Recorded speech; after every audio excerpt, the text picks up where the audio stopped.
No, it is. I mean, so Jack was a good guy, but he was a very strong Democrat. And I mean, because I grew up, he was in the 20th ward. I was in the first there. He was on Rushton.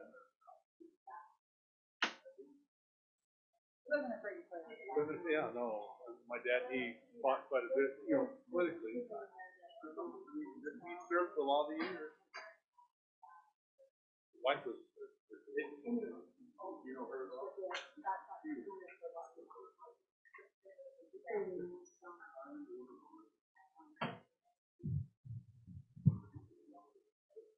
Still alive?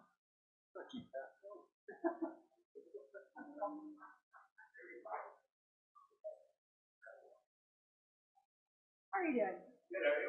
Good.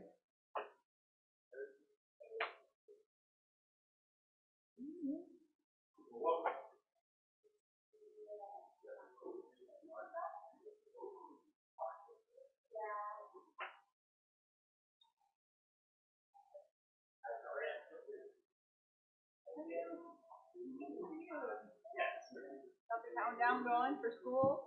You got the countdown going for school? I got the countdown going too.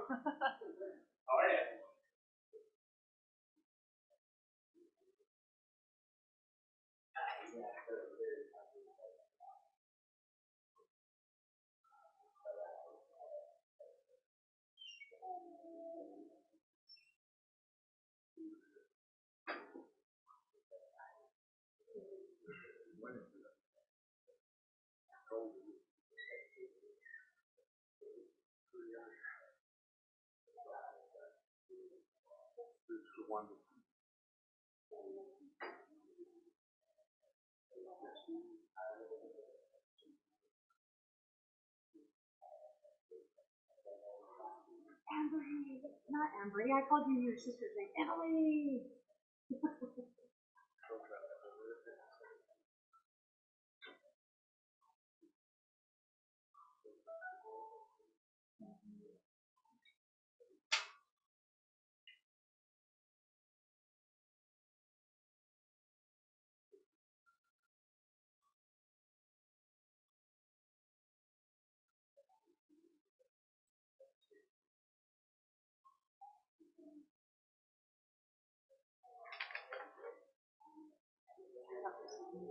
She's fine.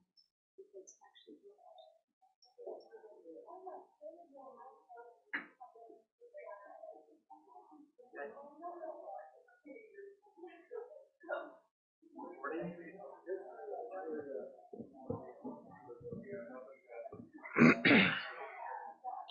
All right, at 6 o'clock, I'd like to call to order this regular meeting of the Pleasant View City Council. That's May 10th, 2022, 6 p.m. Welcome, everyone. We'll start with the Pledge of Allegiance, opening prayer, reading, or expression of thought by Councilmember Ann Arrington. Please join me for the Pledge of Allegiance. I pledge allegiance to the flag of the United States of America and to the republic for which it stands, one nation, under God, indivisible, with liberty and justice for all.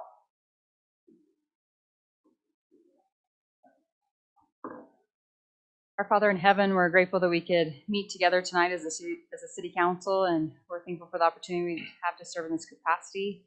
We pray that we will be insightful and we will have the forethought that we can plan appropriately for this city and keep it a great place to live. And we're thankful for the many people who live in this community, who make it great, for the friendship and volunteering that occurs on a daily basis. We're so grateful for the youth that have joined us today and the Youth City Council that helps serve in our community as well, and their example to the youth. And we're grateful for our police force. They keep us safe. We pray for their safety as well, and for the armed services. And we say these things humbly in the name of Jesus Christ. Amen. Amen. Thank you. Next item is declaration of conflicts of interest. Has the council reviewed the agenda, or are there any conflicts?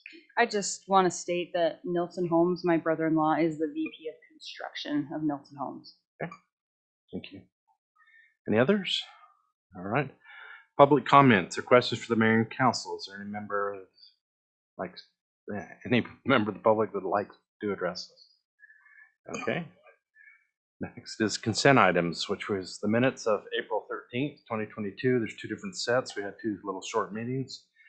March 15th, 2022, and May 3rd, 2022, which are Founder's Day and,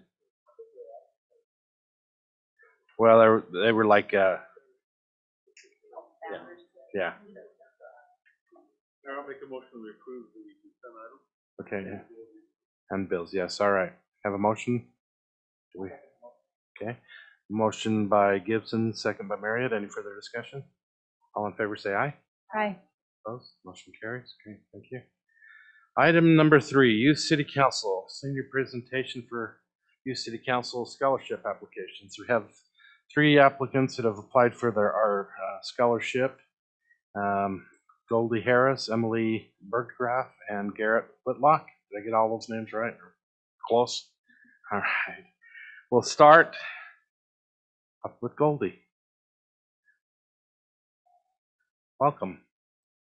You're going to tell us a little bit about them and tell us what they're, yeah. So I'm Goldie Harris. I've lived in Pleasant View for the past, ever since I was 4, and I've been in YCC for the past 2 years. As a Weaver High School student, I've loved being involved in various clubs and groups. I'm currently in Best Buddies and HOSA, and have previously been an Honor Society officer and run on the track team. I also love theater and performed in Matilda and Hunchback this year. Another big part of my life has been serving as a senior class officer, planning and attending school events, including the Quarters and Cans fundraiser, where we were able to earn money to provide Christmas for families in our community. When I graduate, I'm excited to be taking classes at Utah State, where I hope to graduate with my Bachelor's of Science in Nursing, so I can apply for RN licensure and look for a career as a pediatric nurse. Aside from education, I'm preparing to serve a religious mission after my first year of college. So that's a little bit about me. Back to Youth City Council. Over the past 2 years in YCC, I've had the opportunity of being in various events, including the Pumpkin Palooza, Christmas events, a Thanksgiving meal drop-off, our combined leadership training, park cleanup, and a variety of other activities. Being a part of YCC has taught me so much about our community, the way it runs, the opportunities, and the people. Through our activities, I've had the opportunity to talk to so many people who I never would have met otherwise, and understood a little bit more of what it takes to run a city. Even if I never hold community positions in the future, I'll be able to take what I've learned and use it to get involved and find ways to support and serve in my own community. Another big takeaway was simply the importance of service. Our Youth City Council activities may be simple, but they bring so many people together. I love seeing the excited kids running around and the families coming to spend time with the rest of our community at events. Even if it goes unnoticed, everything we do in Youth City Council has a purpose, and I love seeing how it all turns out. I'm excited to take some of the leadership skills I've learned and use them throughout college, work, and church callings. I think they will help me find ways to connect with people of any age and be a student leader at Utah State and beyond. YCC has taught me 2 fundamental things: service and leadership. These can be used for just about anything in life, and I can't wait to continue on the path that Youth City Council set me on. For anyone who's currently in Youth City Council, I'd encourage them to not only come to activities to have a good time, which they will, but also to come with the intent of making someone else's day. That perspective can make it even that much better.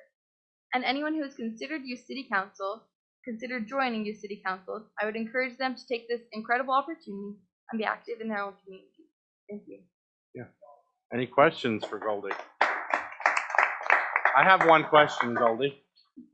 What was your single favorite activity?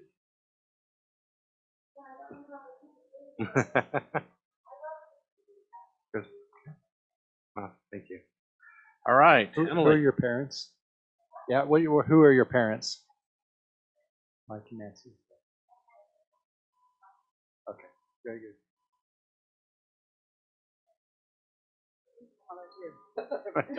Everybody's looking. I'm out there. So. Running off with the vehicle. All right, Emily. Yes. Oh no, you're missing it. I just was unlocking. The police vehicle. I just unlocked it just to see if it was me. It's not me. Oh, sorry. Yeah, Emily, Way good to start. intro. Let's Yeah. go. Wow. That's the first. How did you arrange Magic. So I'm Emily Burgraff, and I've moved around nearly 10 times, finally landing here in Pleasant View. We've been here for 7 years. I have 4 siblings, so a family of 5, and my parents are divorced, and so being in a divorced family, I've had a lot of independence to do the activities that I want to do. So some of those include running. I've done cross country and track. I did honor society in junior high. I've done theater, which includes all the musicals. I've been able to be in SM and a stage manager and assistant stage manager, as well as help build the set and paint the stage. I've also worked throughout my high school. I've worked at the Pop Stop, Ogden Pioneer Foundation, that office building down in Ogden, and then I've worked at Bella's Fresh Mexican Grill. I do ballroom dance as well, and then I babysit, dog sit, and other activities like that, and then of course, youth city council.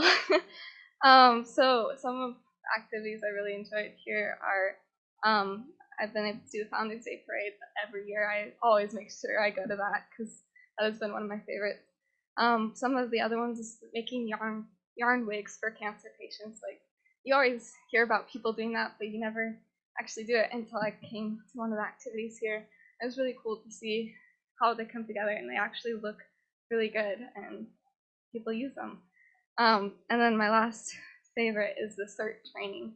We got to help be a part of that and be the people that they were used to be trained on. So just being on Youth City Council has taught, I've been able to meet so many people. Like this year, I think the Thanksgiving, giving out those dinner packets to people. I met people I would have never seen before. I met you guys there. And so it's just really cool to see everyone who's in the community. It also, like Goldie, I really like the service projects, and those will always be used through any organization you go into. You'll need service projects, and it taught me how to find them, and that there are so many out there that are different, and you don't have to always do the same ones. I love having a feeling of community, having moved so much as a younger kid. I never had that like community in neighborhoods because we moved every couple of years. But being here, I've been able to see the people come together and work on something together, which is really important to me. And so I'm going to be going to BYU Provo in the fall, and I'm hoping to major in the social sciences and be able to put what I've learned for good. And I still remember the first time I went to a city council meeting, and there's a guy who got up and gave one of his grievances to the city offices. And it's something that was so small, but they listened, and it just made me realize that we all have a voice and we can all change our community. And so one of the things that I would like to leave is I've told my cast for Hunchback and everyone that has asked that the one thing I would give to people coming into Youth City Council or just people going into high school is to take every opportunity that life throws at you. Because the little things like the CERT training, it made me realize that I do still really enjoy theater. And from that, I went into technical theater, and now I can see myself doing that as a hobby in the future. And so just take what life gives you and run with it. Thank you. Thank you. Questions? Same question. What's your single most favorite activity? Thank you. Awesome. Great. Thank you. What was that for? Is that something that they planned, that the Youth City Council planned? Okay. We have something that can fit. Yeah, I was gonna say I could use one of those. All right, Garrett. Hey everyone, I'm Garrett Whitlock, 17. I lived in California most of my life, but about 5 years ago I moved to Pleasant View. I enjoy music, so I like listening to all different kinds of genres of music, except for country. And I learned how to play guitar. I knew how to play piano a little bit back then. Biking, drawing, and just hanging out with my buddies. In school, I started the esports club at Weber High, and I'm also in DECA and FBLA right now. And this summer, I'm going to nationals for FBLA in Chicago, so that's pretty neat. let's see here. I've been in youth city council for 3 or 4 years. I can't remember. It was so long ago. But during that time, I helped plan events, implement them into place, such as the Easter candy grabs, pumpkin paloozas, Founders Day parade, Santa meet and greets during Christmas time, and just service projects in between. It felt good to provide help, love, and support for the community. There are 2 key takeaways with my experience with the Youth City Council. The first one is that if you want something done right, do it yourself. You can only help yourself, so put that energy into helping others. Luckily, you doesn't have to be a solitary individual. In this case, you can be the Youth City Council. If we want to see something change in our city, we're able to speak up about it. The second key takeaway is that it's the outlook that matters in life, not the circumstance. I'm excited for the future. In the summer, I'm going to go to Weber State for a semester. Then after that, I'll go on a mission for the Church of Jesus Christ of Latter-day Saints. When I come back, I'll transfer that credit over to UVU. I'll go into a program for either animation or entrepreneurship. I have all sorts of goals all over the place. I want to start some sort of entertainment company, start a family, and visit the North Pole. I'll carry over the leadership skills I've learned at YCC to lead in the workplace, school projects, and at home. The knowledge that an outlook is what's important in life will also be greatly beneficial on my mission. And for the North Pole, I'll have to hold the outlook that it's not that cold or something. A bit of advice for those still in or who'd like to join YCC. The main way to maximize your enjoyment with YCC is just to show up. Show up to the planning meetings, as many as you can, so you can do what you want to do with YCC, not what someone else in the council wants to do, and provide your input. And then show up to the actual events so you can also help make them as good as they can be. Of course, no one's perfect. I haven't been to every event ever because it didn't line up with work or something else. But just by showing that effort, the city and the people that attend the events and the rest of the city council will be very grateful. Thanks for having me speak, and thanks for having me on the council. Thank you.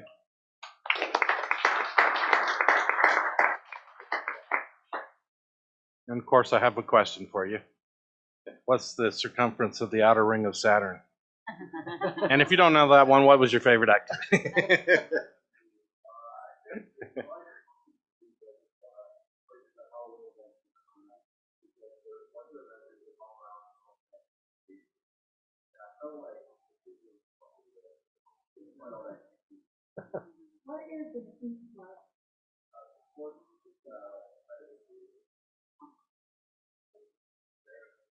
Go ahead.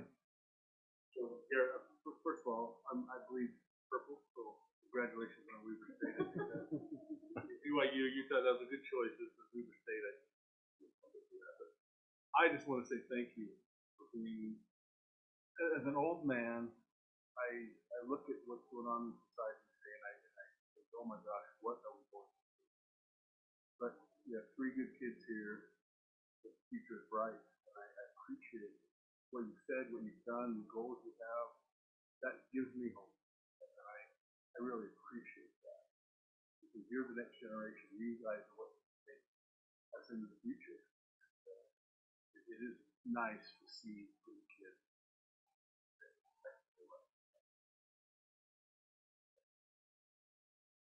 Yeah, I just wanted, they all have music background, but none of them are in choir at Weber High, and you know why I'm asking the question, right? So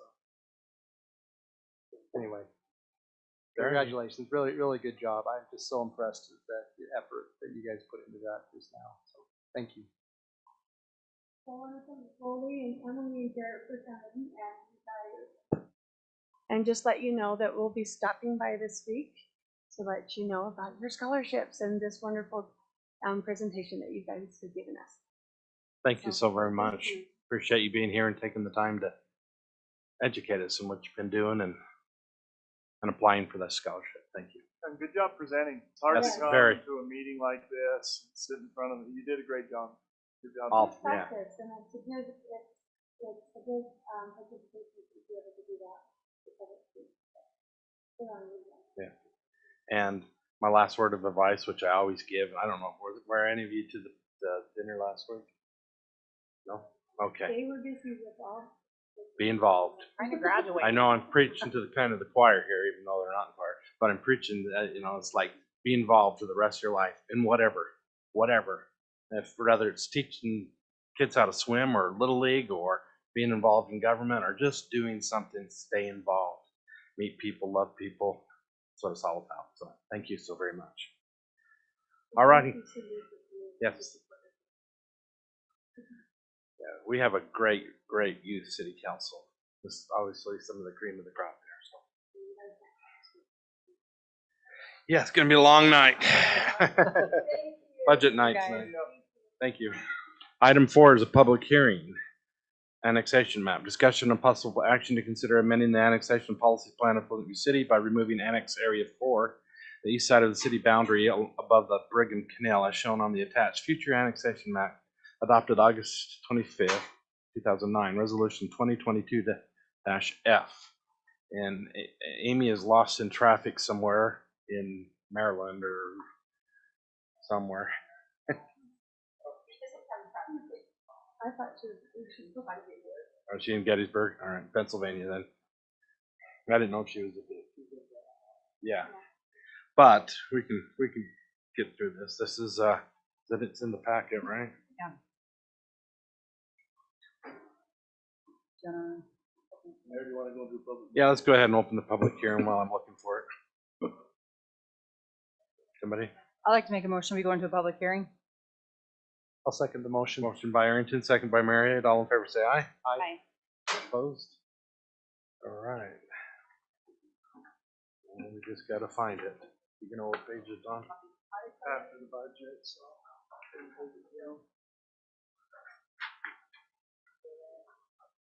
Right after the bill. I'm in the wrong. Oh, okay. That's fine.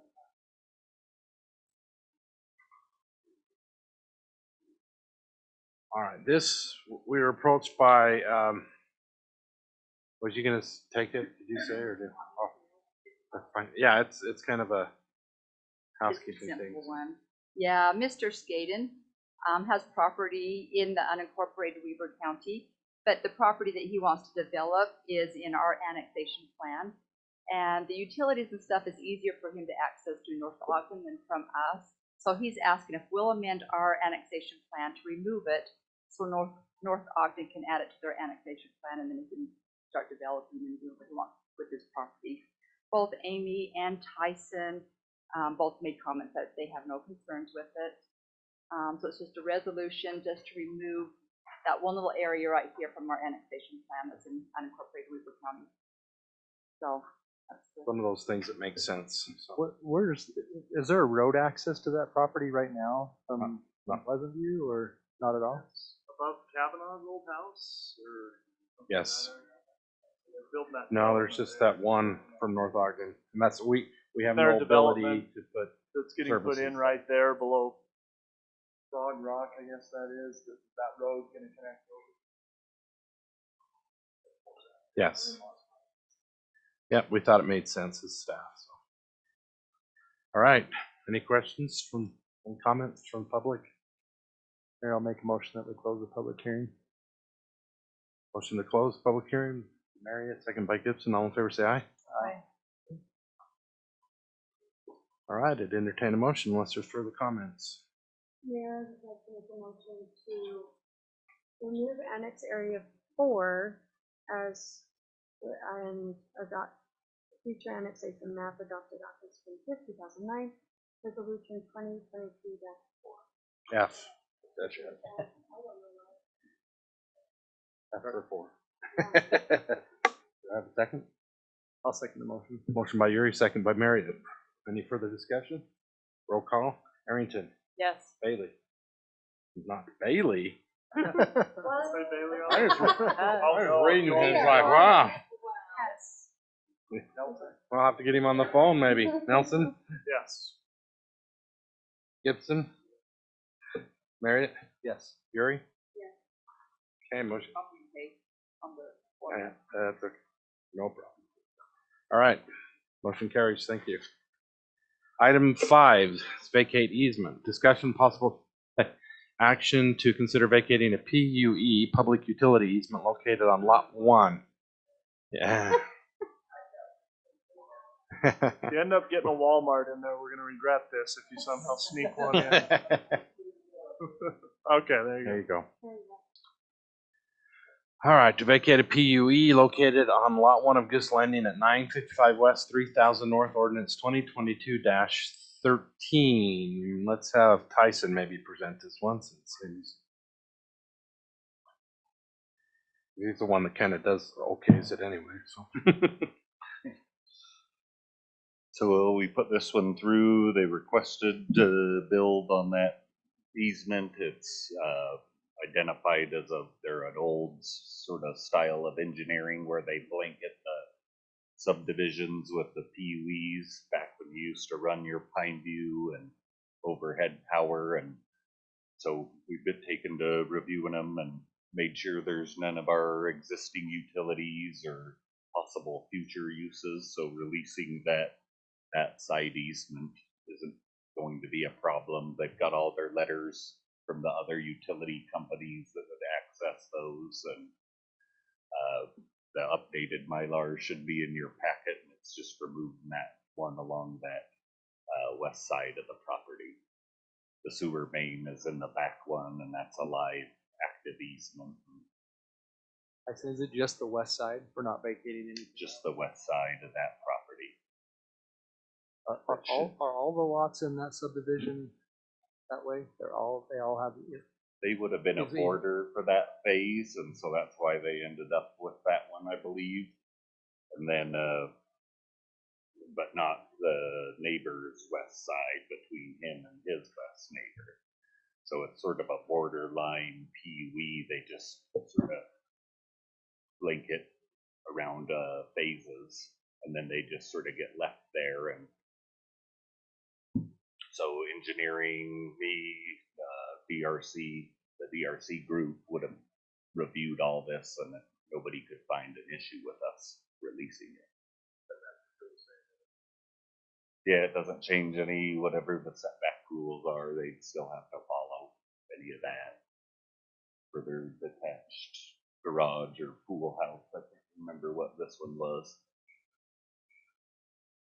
So they would still work through with any of that with planning and building. It would have been a 10-foot easement, is that what it is? 10-foot easement? Yeah. Unrelated to this issue, but another issue that we're talking about detached buildings, but Yeah, and we're working on it in the future subdivisions to get rid of that blanket PUE. It's caused Tyson some headaches here to have these blanket, because they just keep coming in asking for vacation. Yeah. Recommendation of staff to vacate easement, get on my water.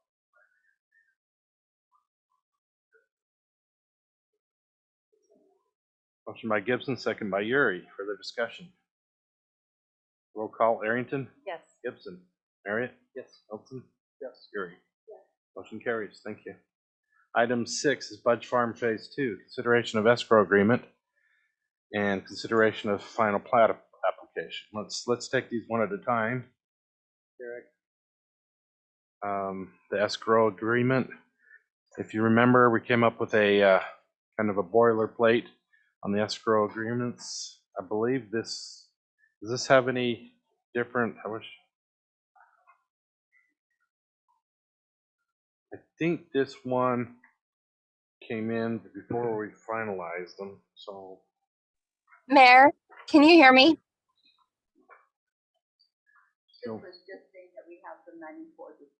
Right. So it's been approved Mayor?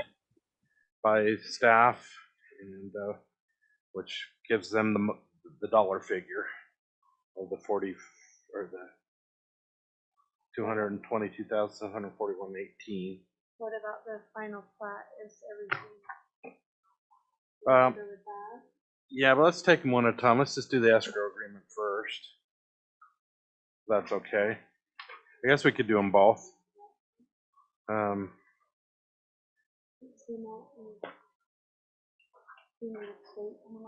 No. I don't think so.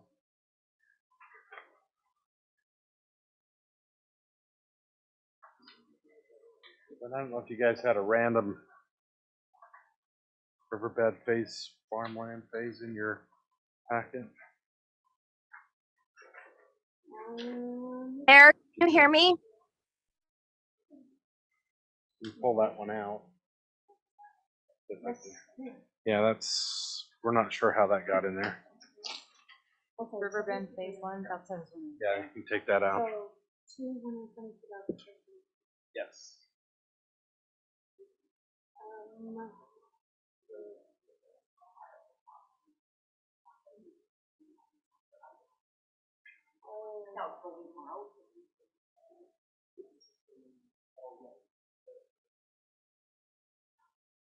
I don't want to share with the whole. Sorry, Mayor, can you hear me?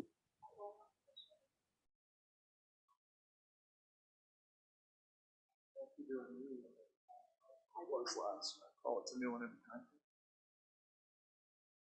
You send it out? No, she didn't send it in the packets. I think does it provide, no, because we have our own subscription, so it would be the same ID number. Are you here for Bud Farm? Ask me a question while we're figuring this out. Yeah, go ahead. You pull your mic down though. So. What's the parcel A in that phase 2? Oh, okay. Access to it. Access and then the 80th percentile. Is there drainage between lot 4 and 5 above ground? Is that what that is? It's above ground to the detention pond?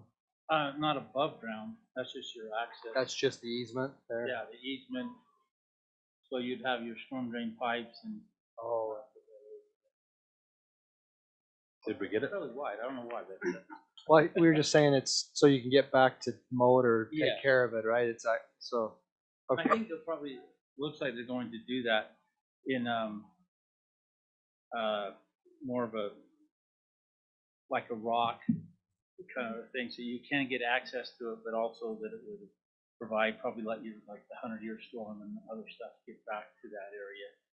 So your ravine or that type of thing. 100-year storm you get every year. I wish. So you wanna do We need to that start separate? getting them Well, again. kind of, we should wish for that. Yeah, we should right get them now. again. You want me to do separate? I'll take it either way, but I don't know that. Is there any further questions on either escrow agreement or the final plat? I see this has one comment. As long as everything's in order. I just noticed that the subdivision shown isn't for Budge Farm on, Yeah, is that? Well, it's Budge Farms is in here, and there was this random riverbed farm phase 1 that was in the middle of it, but just to exclude that yeah, part of this. yeah. So I'll pull out that Riverdale. Yeah, it was just kind of in the middle there. I kind of your dog-eared it to pull out. Is that another one of yours? Do you have a Riverbend? You have a subdivision Riverbend somewhere? Farms phase? Okay, so Right, No, yeah, it that- was just that happened was to a- be in our packet for whatever reason. Must have got, Looks really cool. yeah, looks like a real nice subdivision, but we're not gonna approve it, so. No, yeah, you can go to Weaver County and tell them Pleasant View approve it, see what. So, Mayor, I'd like to make a motion to approve the escrow agreement and final plat application for Budge Farm Phase 2. I'll Okay. second the motion. A motion by Yuri, second by Marriott. Further discussion? All in favor, say aye. Aye. Opposed? Motion carries. Thank you. Okay, item 7 is fiber franchise agreement. Discussion possible approval of fiber franchise agreements with 3 Is Amy on yet? Excuse me. I think why don't we just put a hold on 7 and come back to it and move on to ramp agreement? Because that's an easy one. So item 8, ramp agreement, approval of an interlocal cooperation agreement between Weaver County and Pleasant View City for Recreation, Arts, Museum, and Parks. Funding for the Pleasant View Racquetball Court Tournament Complex in the amount of $315,000. Pickleball, what did I say? Racquetball. I love Blasphemy. I love racquetball so much better. But okay. Put racquetball in with these now? I like that. Pickleball courts tournament complex. I played racquetball so So many basically, years. we're approving the accepting of the funds. Yes. So this is just entering into an agreement with RAT. They did award us the grant, and we have to enter into an agreement saying we'll do our reports and do everything according to, that we're supposed to do to follow up. So I liked all the letters of support that helped us get the, I don't even think they're all included. There were more. No, there's a ton, yeah. that was impressive though. So, yeah, I'd like to make that motion that we approve the interlocal cooperation agreement between Weaver County and Pleasant View City for the ramp grant of $315,000 For the pickleball tournament The complex. racquetball, okay. I would second that motion. Motion by Arrington, second by Uri. Further discussion? What is that? So that gets us how much towards everything? Is that pretty much everything now? No, that's almost halfway. But We're still taking We already have contributions. We have the excavation, a lot of donated stuff. had a lot of donation and that made our ramp application very strong because we had a lot of participation in the community. When did it change the design from going all the way down to more of a compact? We still are going pretty much all the way down. Yeah. So we've got like a center court that's just right next to the current complex, like, just west of the road. And then it'll go like, and then, yeah, so we're kind of keeping it long and low so that we can still play softball in the upper diamond. The upper one will still be. Yeah. Because it looks like it's getting pretty close to that field the way They it's. measured though. Yeah, we still have measurements. And Steve might be able to hit out. Might be able to hit the fence Far. on that one. Yeah. Well, we have 274 feet, and for softball, we need 250 for slow pitch. Fast pitch is 300. I don't think we have any men's fast pitch down there. But I believe Tyson actually measured 200, just to be on the safe side. No, we do not have 300, but that's what it takes. So Okay. so just so you know, since it was, Dana is calculating the height of the fence. We're going to put in a 12 or 14-foot fence anyway. See what that trajectory kind of makes it, but it would probably make it. Yeah, that's what I told her. Well, they had to put in a 40-foot wall at the Fenway. So. Anyway, all right. So we had a motion and a second. All in favor, say aye.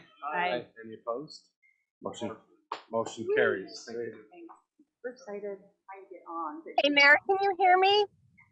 Is that the biggest ramp grant? How many ramps are we? Yeah, I'm just wondering about other cities. No, there's actually one or two. We're gonna keep the trees, or we keep We're going Ari? to keep the trees that are on the south side just for the ambiance. They're not messy either. Like, they're not. Oh, Going to keep those.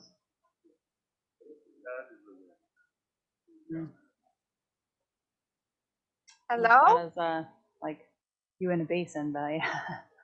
Part of the game. Part of the Part of the game. game. Put a windsock down there so you know which way to go. You put her on, or just on the phone? We should do a conference call. Hello?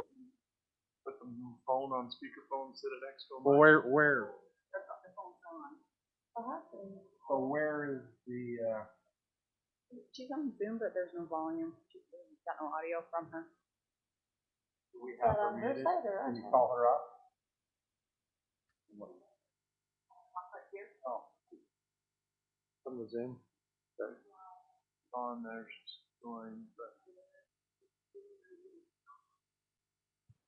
Well, it must be on her side. Well, I don't see her there, where is she? Hello?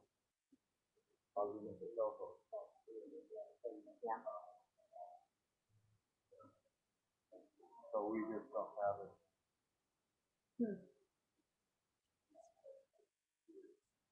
speakers plugged in. I wonder if you called me. Yeah, let's try that. I think that'd be great. Yeah. That's a good idea. Anybody have questions about the franchise agreements? She's been working on these a long time. It's only why I wanted to kind of have her. I mean, that's what I want to talk about. I mean, if they're exclusive, open to other things. What happens if someone else comes in and we have to honor that? It can be Completely open. Well, right now it's 3 people that have come in. But it gives the option. Anybody that will come in and play with the same parameters, they're in. Yeah. I think the best part about it just defines what Okay. we want them to do. Okay, franchise agreements. Let's talk about this. Appreciate Councilmember Marriott and Councilmember Arrington and all the effort that's gone into this. So we've worked with Strata, with Connect, and with Sunaway, who are all franchise companies or not franchise companies, excuse me, fiber companies who are interested in bringing fiber technologies into our city. And so Sunaway is a new one that's been doing an install over in North to look at moving over into our city. Connect has interest in a citywide install, and Strata is looking at a commercial install for fiber internet connection. I know this has been a little bit of an evolutionary process. We've worked with these individual companies to develop the template of our Comcast agreement and have worked through several details with regards to some of the areas in micro trenching. Councilmember Marriott helped a lot with the definition for that, and so really excited to have these agreements before you, and I know there's a couple of the companies that are chomping at the bit, ready to get started on installing fiber and improving internet connectivity for our residents. So I don't know if there's any questions. There's no intended costs for the cities aside from waiving our franchise fees. Go ahead. Not our franchise fees, excuse me, our permit fees. Right? We're imposing a franchise fee? So, It looks like. Ken and Dave and Amy, I don't know. By allowing 3 people in, which is good, but is it going to be overlap? I mean, I would think, one of the cost things that we had originally was mapping out the city, having good coverage, getting to everywhere. And is this going to allow us to have that, or are these companies just going to come in and do where they can make a buck? And are we? I mean, can we? When we talked originally, we wanted to have something where we wanted to have it done, but we wanted to widen the scope. Is there any wording in that, or can we not say anything about that? You really can't say that they have to go everywhere. I mean, that was the trade-off we made, for not taking the risk of a bond. This is the trade-off that we've made is you come in and they've given us a handshake agreement that they'll go everywhere, but there's nothing that can confine them to that. So it would frustrate me if I were XYZ company and ABC company came in and we're putting the same fiber in the same place, upsetting a neighborhood or road or something 3 times. They're not going to do that though, because they know where the fiber is in our city, and they're not going to come in and put that extra cost in with the risk of never having it. So are they going to then? So explain to me how that's going to work if someplace already has fiber. No, these companies are not going to. Well, they could, but they could. But they may or may not want to. It might not be profitable for them to do that. So, are we going to have a map of where that is, because that was the problem. I didn't want to do a 30-year bond, but there are going to be a few places that are going to be outliers that may or may not get coverage, and so we always talked about doing something, putting some money or something towards facilitating those outlier areas that weren't covered by something else. Incentive for them to go there? I don't know. We never did come to any conclusion. I think that's the good thing about this is we have 3 parties interested in at least putting new fiber lines that don't exist right now. Let's see what they do for a year. If they end up covering 90% of the city, but they don't cover full patch, I doubt they're going to run a line through full patch. then we can figure out, like, then we Right. figure out what we want to do. Yeah, I mean, But that was the rub before. I mean, that really was the rub of us taking all the responsibility. I never wanted to do that. So thank you. I really, I do appreciate all the work that you guys have done. I know it's been a huge thing. You came up across, a roadblock and you've made it work. And so I hope that everything works out good. Yeah, I mean, I'm for it. I'm not saying anything against it, but I just still, there's going to be a couple of these things that are not still going to be. yeah, There's no guarantee unless we really bite the bullet. I do think we You're right. got the motion going. I mean, the energy going. There's companies that want to come here. They recognize it. So in a franchise agreement, we cannot, I mean, there's nothing we can put in there that says we're going to open it up to this, but we do want the older part of town so. Yeah, and there's so nothing we in can the say or franchise do. agreement, we've said things like, I mean, if it's difficult to trench here, you could do aerial here, things like that. So that's in there, the franchise agreement says things like you got to clean up after yourself and make things right. And so everybody who comes has to do that, Is there anything that, because I feel like we're trying to give everything, all the kitchen sink and the backyard and everything to this. Is there something that because we're anxious to have someone else do it, that are we giving up something that we? What do you mean by that? what do you think we're given? I don't know. I mean, just if we're kind of just opening up to everything. We're saying, okay, just come in and do it. They already could. Well, with parameters, though, we've tried to set, and that's what the franchise agreement is with parameters. So, like, we can't just have anybody just come in and slap it in. It's got to be this way. Okay. It's got to be this way. And I no, and I appreciate it. And I honestly haven't looked through every thing. I'm just kind of trusting you that that would be done. So Yeah. I asked about a franchise fee in 4.1. It says in exchange for allowing placement of fiber, they will receive, they are going to be collecting a franchise fee. Yeah, so Amy, I don't know if you can hear us, because section 6 says one of the grounds for termination is if they don't pay the franchise fee. Right. And then it says in accordance with section 2, but section 2 doesn't have a specified franchise fee. Do we know what the franchise fee? Section 4. In section 4.1, franchise fee, it will be required that they will pay the city a state authorized. But section franchise 6 says that they have to pay the franchise fee in accordance with section 2. Right. Section And I 2 think it should doesn't say Section 4. It should say section 4, but. So we are collecting a franchise fee, correct? Amy? I don't know what the city. We're waiving the fee to incentivize them to come. Okay, so then, does it say that somewhere?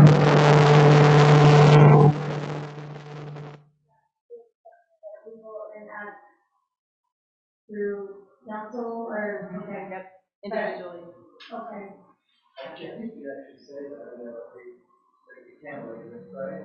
And what will be the grounds for leaving, just if you come or?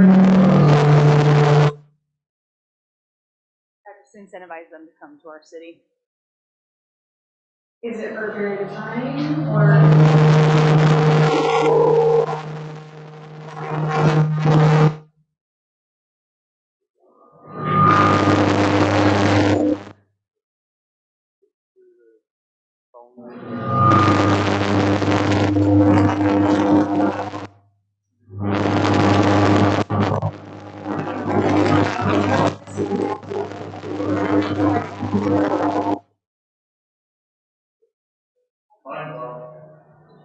Okay, so there is a franchise fee, but that will be waived as.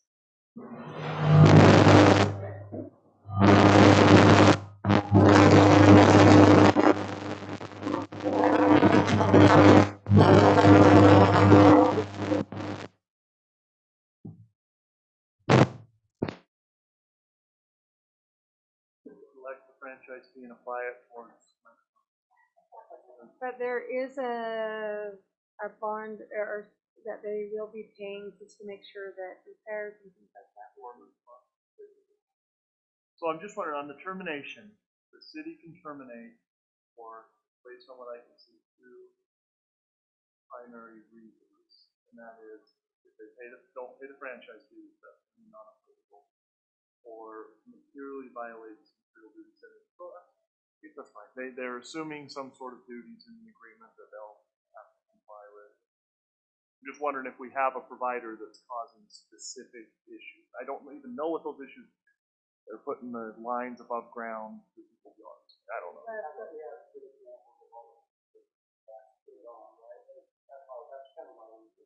Good. Good. No, I think I love having the competition.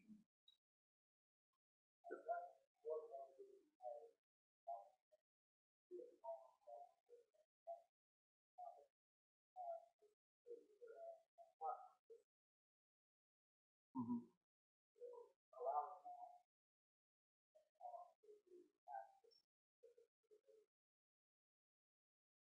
Yeah.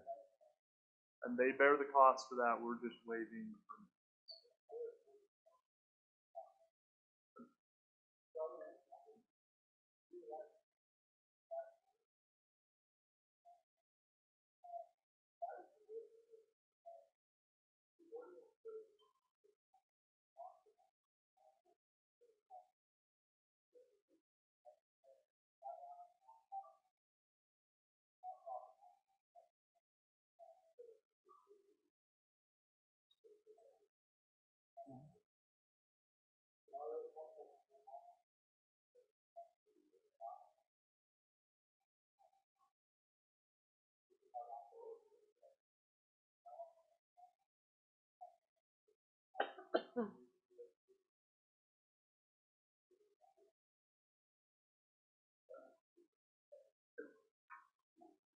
That was a good chunk of it. I have to worry about it.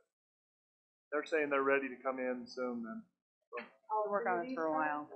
Yeah. to start, yeah.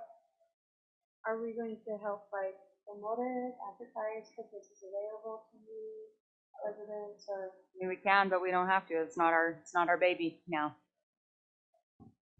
I just wonder, like other cities, like for, you know, I think it was Springville, hey, you can sign up, this is, you know, we have a franchise agreement with this particular company. It's all up to the companies now. Love about the market, they have to figure that out. No, I just wondered if they would reach out.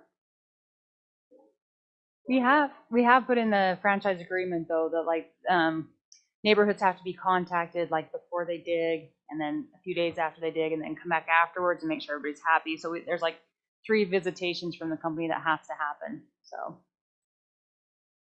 Okay. Good job. Dave, I think you should. Has this been reviewed by our legal then? You know? It has? I just wonder if the motion that's coming should just note that we should amend the franchise fee section 2. Yeah, section 6 to say section 4. Yeah.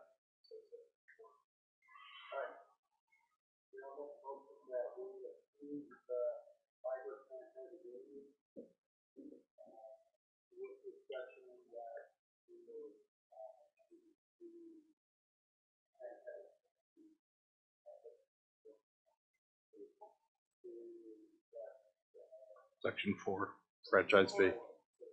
Okay, and that is for Connects LLC. Is that Biax? Oh, we call it Centaway. So sent away? We're just distributing the franchise agreement. Okay. Well, the agenda says and possible approval of the with 3 organizations. These 3 have looked it over and they're willing to come and sign the fiber agreement with us, the franchise agreement with us. But I don't know on our side if we have to approve the 3 specifically. I think we do.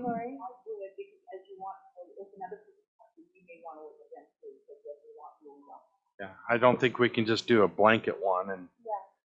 Yeah, so I'd just soon put these 3 that are on the agenda.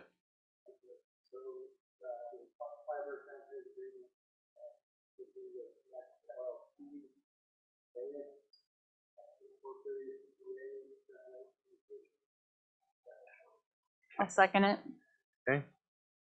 Motion by Marriott, second by Arrington. Any further discussion? All in favor say aye. Aye. Any opposed? Motion carries. Thank you. Thanks, Amy. Okay, item 9, budget workshop.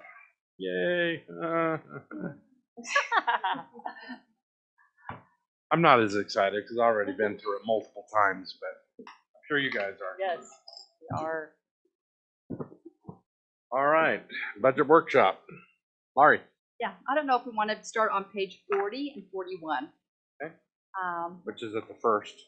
I just kind of highlighted everything here, and then these are the big items possibly. And then if there's more issues or more discussion on certain items, we can go through those. But first of all, this is for the fiscal year 2022-23. It's including the general fund, all the capital improvement funds, and their CIPs. And we're having our workshop tonight. We are going to adopt the tentative budget tonight. So if you want to make any changes, we can make the changes tonight, but we will adopt it. And it's just a working start that we give to the public and work from those. The final budget needs to be adopted before June 30th. And I guess the goal is to have the tax rate adopted at the June 14th meeting along with the meeting, unless you guys decide that you want to do a tax rate increase. And then we'll have to hold a public hearing and go through that process and have it adopted by the end of August before September 1st. So first of all, in this budget that's presented, there is no proposed property tax increase. The general fund does not include any property tax increase. The fund balance is 1.5 million, which is a 23.44% of the 35% fund balance limit. The amount that is put in here is only. This is a quick reminder to the council. Remember, we talked about trying to stay at 18, around 18 or above. So that's a really strong position. Yeah, and in past years, it's been that 25% carryover. But last year, during the audit, it was like 35%. So that's the new limit. And so we're at about 23. So we're doing pretty good there.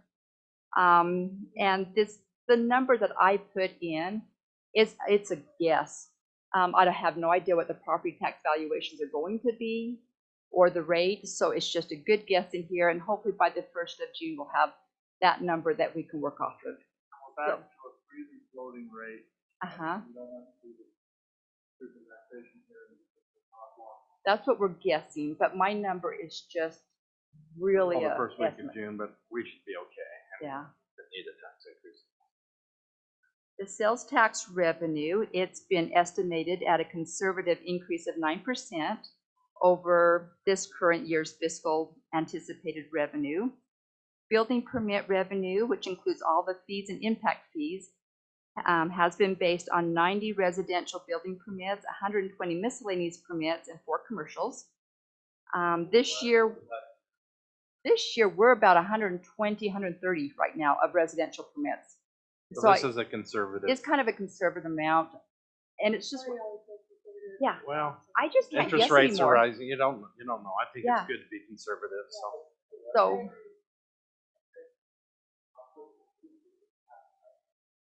60, somewhere around there, yeah. So. Yeah, 120 so far. Yeah, but still kind of high. Yeah. So that's where my guesses are there. This budget includes the ARPA funds and the expenditures, and hopefully we'll have all that expended by the end of June of 2023. And we have been given the almost $1.3 million. The engineering expenditures, I've increased that due to a change from a bi-weekly meeting to weekly meetings. I've included in here stipends that we've given the Planning Commission of $25 per meeting. We adjusted that to $50 per meeting. Operating revenue and expenditures in general just include the normal and expected operating expenditures with inflation costs and higher fuel costs. Transfers include 100,000 transfer to the Building Capital Improvement Fund and a 700,000 transfer to the Equipment Fund. And for comparison reasons between different years on different line items, it's kind of hard to be made just because we did some restructuring of the Public Works Department. We did some restructuring of the Planning and Zoning Department. And with the addition of new positions and hours and job vacancies and reconstructing, we were reconstructing the allocation of contract fees also. So kind of some line items is going to be hard to compare. Vehicles. The police department is continuing the lease vehicle program of 12 vehicles with a buyout on an old lease. And the police department will also purchase the best of the 2019 leased vehicles for a part-timer vehicle. The Public Works has requested the purchase of 4 pickup trucks and a truck for the meter reader and 2 dump trucks to replace the 2 broken trucks. And those ones are allocated in different funds. And then in the budget, we have all the capital facilities projects that we can go through. The next page is some discussion items. The Senior Citizens Program, we have donated the same $5,000 to that for the last 15 plus years. So the mayor, they have not, and the mayor had looked at that and thought we may want to look at that and see what to do on that.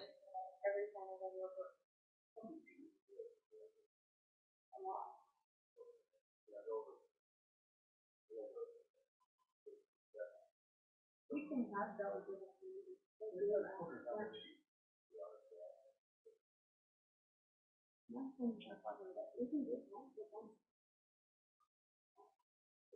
Well, I just thought we should look at it because we have not raised it or anything in 15 plus years, so I don't know. What are they doing with that?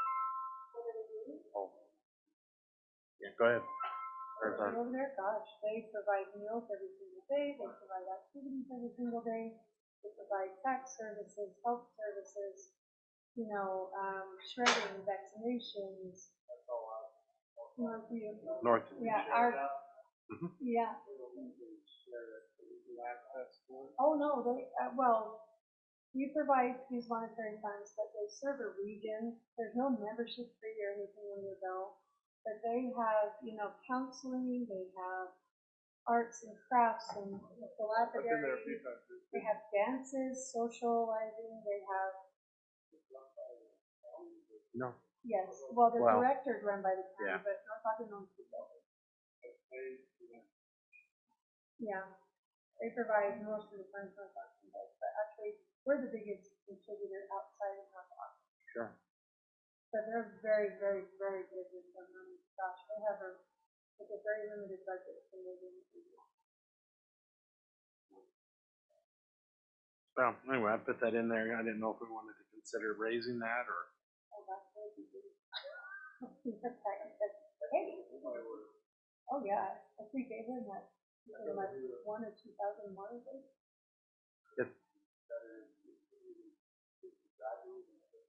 Yeah. Like I said, it's been 15 plus years, so 5,000 certainly doesn't buy what it used to buy. So. And I think the program is busier now than it's ever been. So I would, I was thinking around 7 is what I was thinking, but.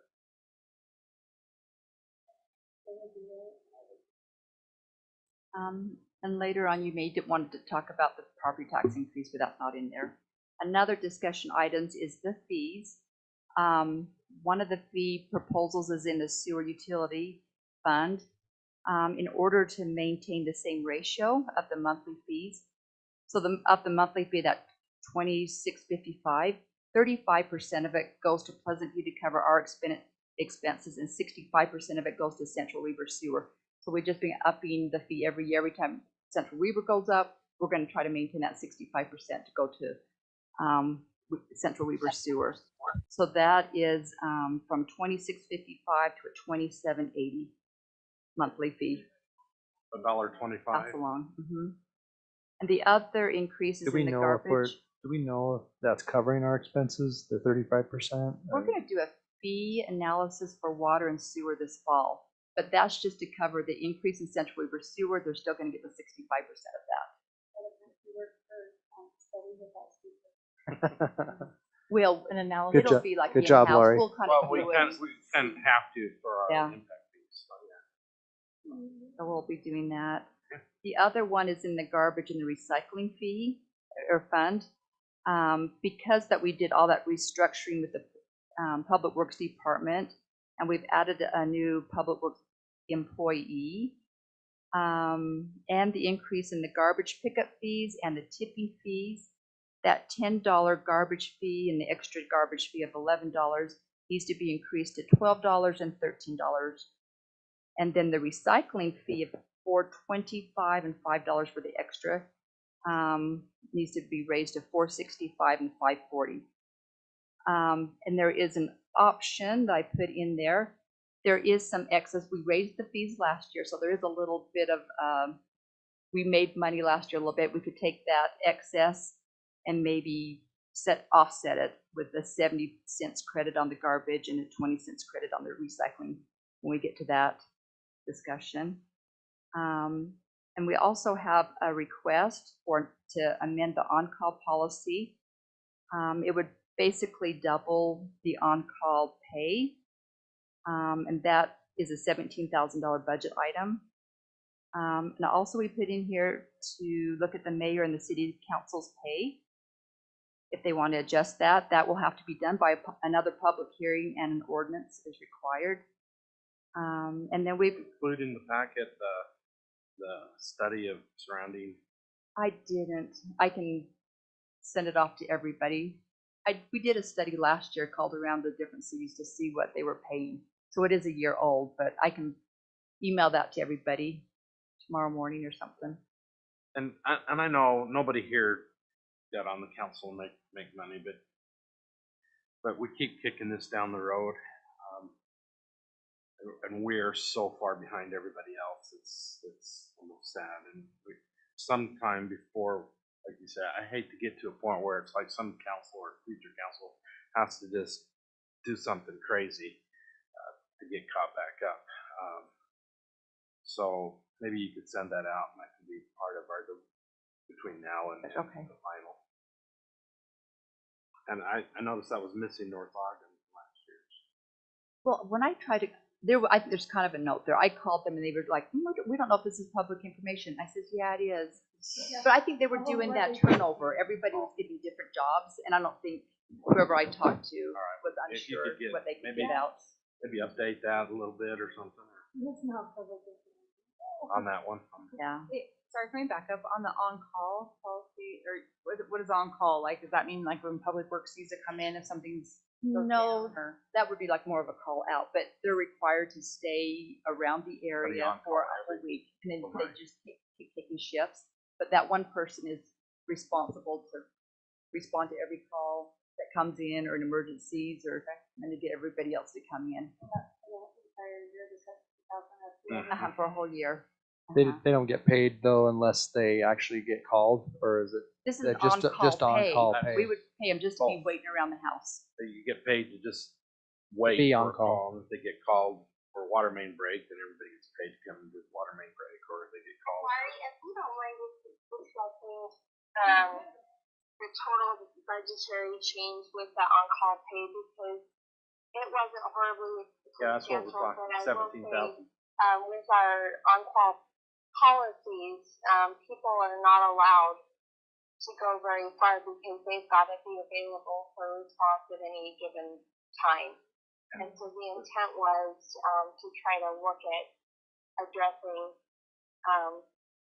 increasing that so that as they're not able to do other activities. But Larry, if you could give that total amount on what the budgetary change is on that. Yeah, that was a $17,000 budget change. All right, new position. And the last one to discuss, which a lot of them we've already talked about, is the creation of the lieutenant position, the creation of a public works inspector position, about $84,000 with salary and benefits, and increasing the hours of the recreation coordinator and the administrative. Public Works Administration. Yeah, and the public works administrative assistant, and to add another. Missing that one. I'm missing something here. We're missing the office. And the office The one. other part-time Half-time. position up Yeah. in the front. Yeah, there's Is the that part. what it is? Yes. And then we're going to ask for, which is on the budget, I think, tonight too, is to ask for another part-time to take care of. Increase the rec coordinator because she's working so hard and she's constantly over for hours and so that. Yeah, so it would be They all for are. recreation and for the public works administrative assistant.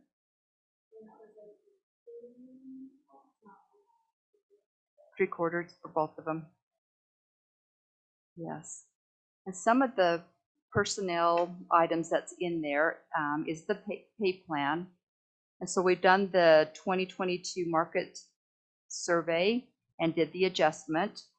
And with that adjustment, we're also adjusting the whole range up $2 and increasing the wages by $2. So that's in the budget. That's not 2 plus 2. We're just shifting so The range and the Yeah. salary. Right? so everybody, any future hires will start at $2 an hour more than they are right now. And the main intent for that proposal is really looking at the possibility of trying to rein in some of the inflationary impacts. And so obviously we want to continue cost of living. We've had a lot of questions though and merit, but from employees, well, inflation's caught up 7-8%. What are we doing now? It's 10.2%. So that's the question, is I don't want to lose good employees to. That's why our proposal was $2 an hour adjustment as opposed to a percentage, because, everybody's got to buy a loaf of bread or a gallon of gas, and it costs the same. So if you're making $15 an hour or you're making $40 an hour, if we give you $2 versus 10%, say, you get 10%, you get $1.50 here, but up here you get $4. So Just $2 an it's hour. that gap keeps widening sometimes, and so I just wonder though, if I'm if I'm one of the higher paid city employees and I'm making, whatever, and I get a $2 raise, do I look at going to work at Harrisville? That's the only thing I worry about is now I'm losing and. No, there's two components to it. There's the we did a market adjustment. So those are there. And then after the market adjustment, we did the $2. So some may get more, others just depend on the market. So the market adjustment would increase it anyway, and then have on $2. The $2. Uh-huh. That makes more sense. Yeah. Because the average, I put down $2 here. is meant to be cost of living, kind of. Well, and one of the big things with that, sorry, my audio is really funky. I don't know if it'll work on the computer. I have a computer on too, but is the cost of a loaf of bread or a gallon of gas is the same for everybody, and so part of it was to kind of treat everybody the same, and that the lower paid employees would maybe get hit a little bit harder with some of this inflationary change as well. Gallon of loaf of bread. Yeah. No, as long as we were just saying, we don't want to play catch up. We want to be on top of this thing. To what Phil said too, and trying to say, oh, we care about you, but only this much. We really want to provide them with what they need and show that we value. Turnover will cost a lot more. Yes, Well, let's bite the bullet and do it. The Don't a little bit. only concern I have though is that every industry is going to continue to leapfrog each other, right? And we just have to be careful. I don't know how we do that, but Yeah, we can't match. No, Private. but we definitely, we're not even close to this. And in here, I put a little statement too. For every dollar that we increase it, is about $100,000 to the city. So that's about a $200,000 adjustment. I wouldn't have thought of it in that term, but Well, and it's an adjustment. Can you all hear me? Insurance. Just a note here before you cover it. We kind of said we would do a deep dive into health insurance, and we did. And we have a recommendation. This, as part of the recommendation, one of the things we talked a lot after we did the deep dive and we got all the figures and everything was there's a proposal here to save almost $20,000 to kind of help offset that 5.8% increase, take it down to 2.4. We didn't feel like a radical change given the current desire for recruitment and retention of employees was necessarily the best way to go, but we looked at the plans. Our plan is still affordable, but it could be a little bit more affordable. It could be a lot more affordable if we got really crazy, but I don't think this is the market to get a lot crazy. So I made the proposal that we change the deductible, sent him back to do some more work on the different plans. If we changed our deductible from 500 to 750, 750 is still an excellent deductible. Anyway, with that, and we also have a high deductible option with the HSA available to employees, but we only have a handful of employees that can match that one. So This is also an agenda item. Yeah. After this item. and that probably covered Well, that. and the other thing too, sorry, one more quick chime in. I am really so grateful for the support of our council members and the sensitivity to our staff. So thank you so much for your thoughtfulness and your approach. But the other thing too that I think is unique that we're doing is with a portion of our ARPA funds proposing to put some of that back into the employees, and I think that that'll go a long ways with how we're approaching that. So, try and kind of hit it at every angle, but I think to Councilmember Marriott's point is trying to be a little bit strategic too and make sure that we don't go overboard and be fiscally irresponsible.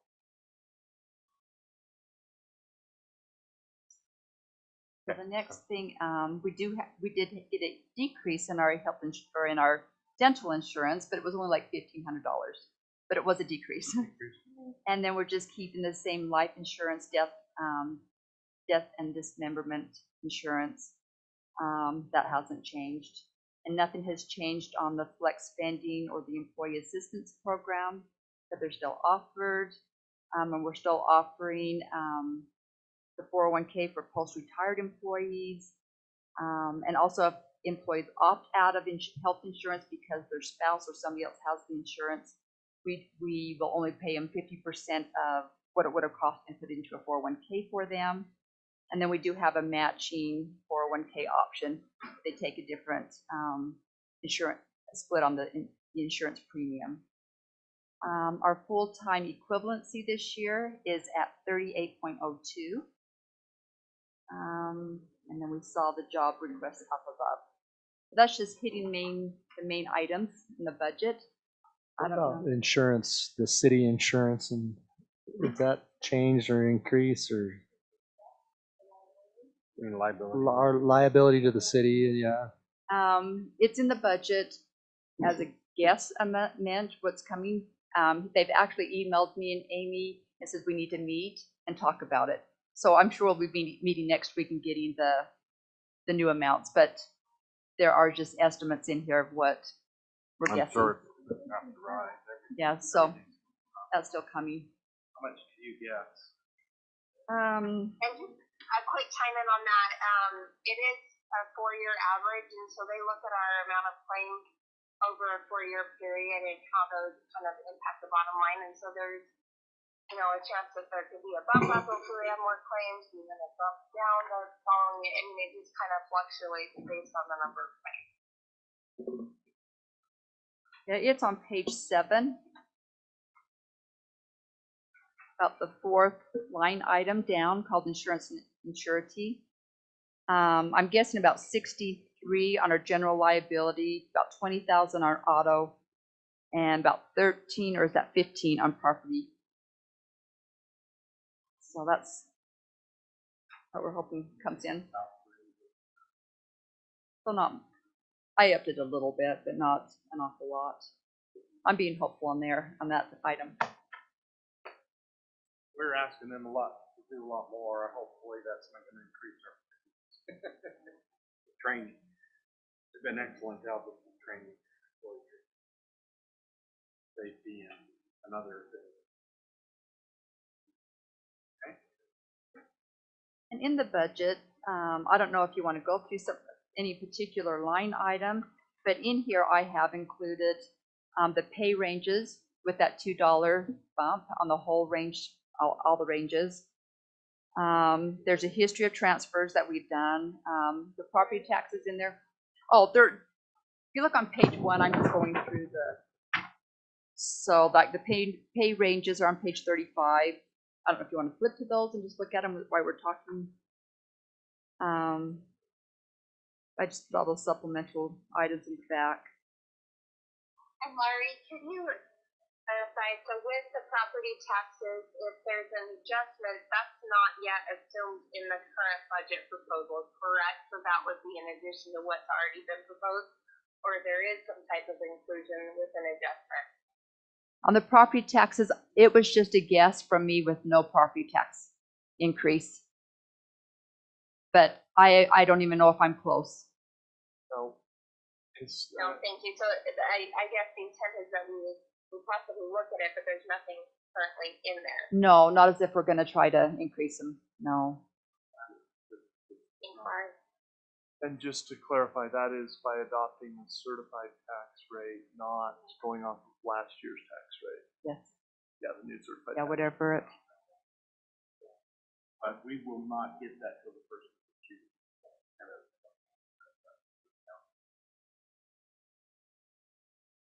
There's a lot of expenses that we haven't gone through that's in all the CIPs. I don't know if you want to go through those or if you want to do them on your own and have a budget workshop at our next meeting with questions that we can go through. Our baseball Particular. umpires are getting a 20% raise. They're gonna be the happiest. I was a baseball umpire when I was 14. Yeah. Right. that's our low end is really, I mean, we're any of If that. it happens in recruiting, so that'd be awesome, because they're hard to find right now. Come out of retirement. Had a meeting with North Ogden, and they were saying they have some council members that were going to volunteer to mow parks because they can't get any teenagers to come and help in the summer. Oh, So if you're looking for, maybe these guys will be up for it. I don't know.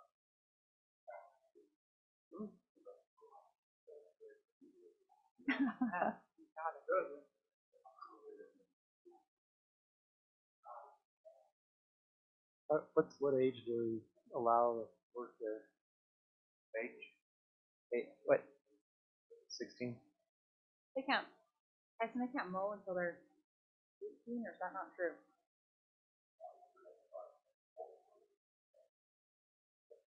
We need to look into that. Depending on how dangerous we think it is. Just double check that with Utah OSHA type thing. Yeah, I think you'd love to mow, so check that out. Uh, No, I'm serious. or we can get that answer fairly. That would be governed by DQ or Utah OSHA. Referees can be younger than that, right? There's one when I was like They can 11. start working, yeah.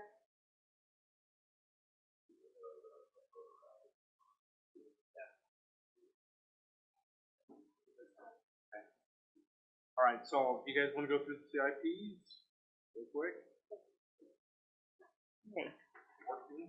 Let's start with the parks. So page 15.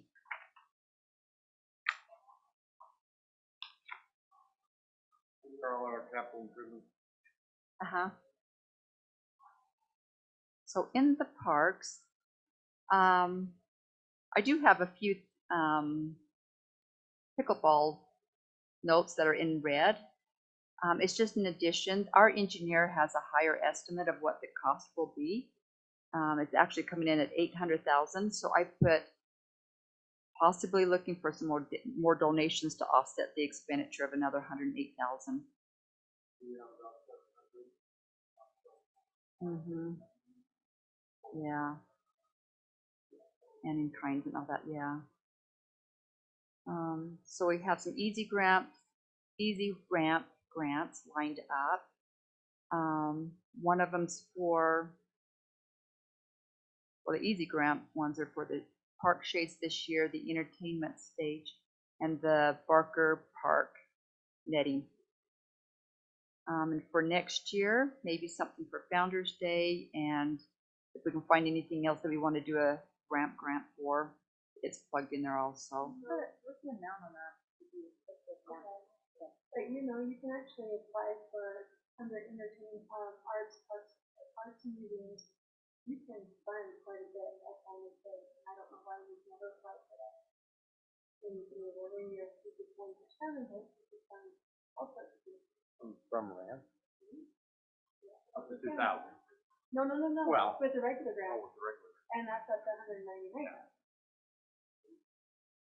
I don't know if I brought this up about the entire council, but one of the things that the mayor and I have talked about for next year as a strategy with ramp grants, but also other grants that come up is in August, September timeframe, we'll have a discussion with you all and get some recommendations and then possibly do some type of resolution just giving council staff, the staff, direction from the council and the mayor on where you'd like to go with the grants, because there are a lot of opportunities that we can step into and really kind of finite. So I've been thinking throughout the year as different complaints or ideas come in, where we can utilize some money and let's strategically go after those grants.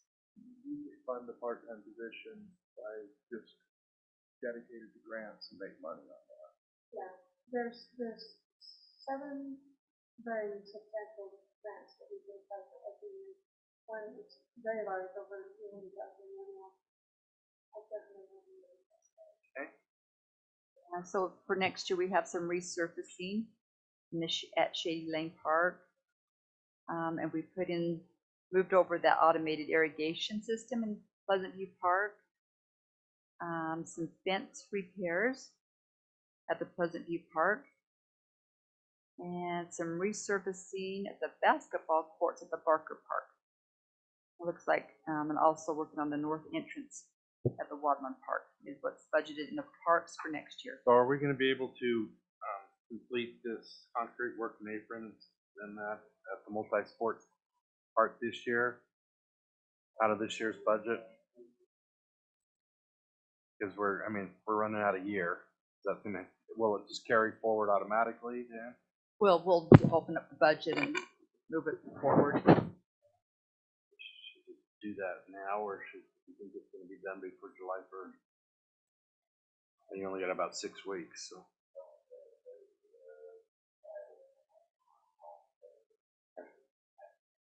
Well, we can leave it and move it later then. If it was like, yeah, no way, then we'd just go ahead and move it now, but okay. Yeah. Right. Mayor, where is that listed? Just under PV Drive walking path, it says multi-sports field. 15 and 15, about 2/3 of the way down.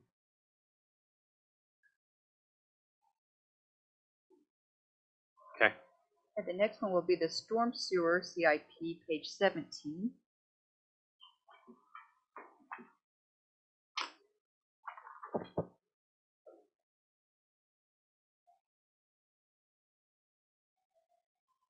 This is one where we have been trying to spend all the storm sewer impact fees, and I think if we can pull off all these projects, we have accomplished that goal.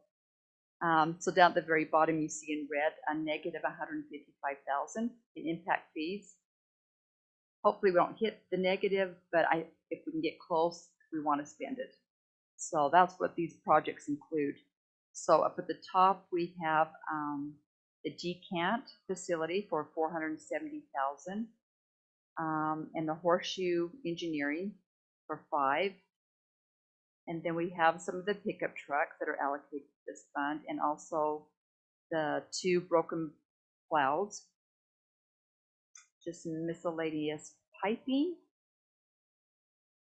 the Alder Creek Detention Basin, replaced the gates and the box there. The Barker Family Pond, dredged that and resilted it, and also what we're doing on the Barker Pond, structure repairs and some breach repairs at that pond. And then we have the storm drain crossing at the railroad for 700,000. That's the projects for next year. The next fund, the equipment fund, starting on page 19. Page 19 is just the revenue. So possibly a sale of a pickup truck and maybe a lease buyback on the police leases there. And maybe we'll sell a John Deere mower. That's the revenue in this fund. And also, this is where we're transferring over $700,000 from the general fund. Page 20, the first half is the police department section and the second half is the streets.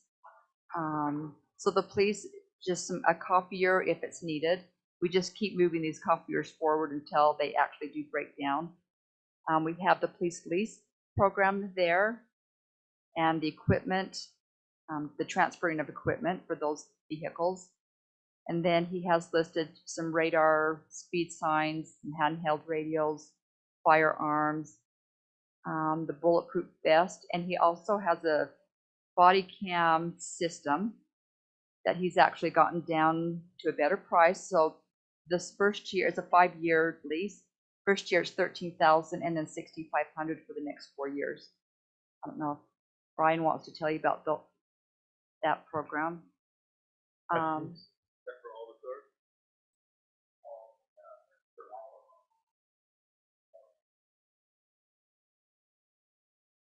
And then in the shop, still some shop updates, painting and desks and table. Some vehicle, just a portion of them is in that fund, along with the 2 dump trucks, a Ventrac attachment broom, and Jacobson lawnmower for $150. Must be And the those price of are- lawnmower.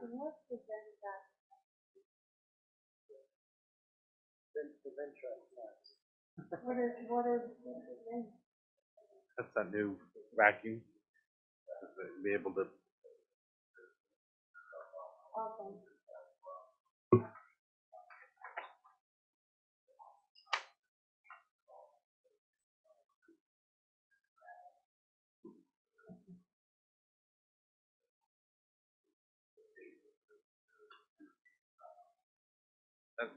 I like Steve. Let's don't let a 16-year-old drive that. I'll take that 2 passes. Yeah. Oh, there's a whole other page.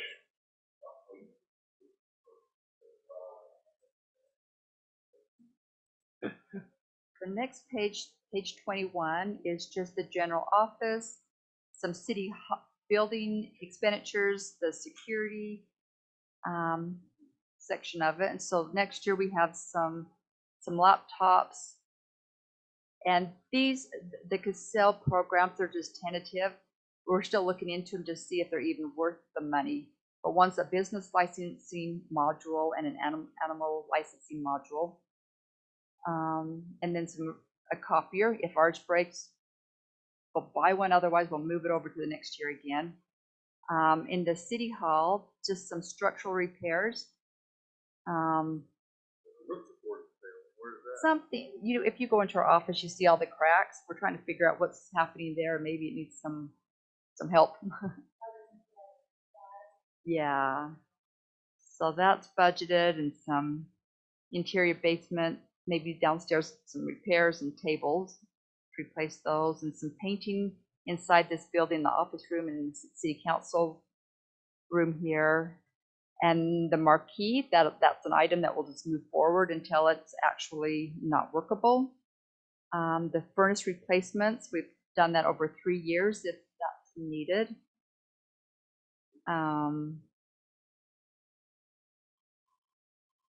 We budgeted some LED outside lights, and maybe to do some natural scape in the park strips and different areas to be more water conservative. We still put about $1,500 into CERT for any repairs that's needed there. In surveillance and security equipments, we have still the cameras in this for the building here. Maybe some security desk panels, securing chairs, one-way tinted windows, vestibule out here. We got to decide. That's a discussion that item. just seems like way too much money for You're right here, yeah, so they can move that. That's a lot of money. I know, for just a 20 by 15, that's just nuts. I don't We know. have our generators in there to get those up and going, and that's pretty much for the equipment fund.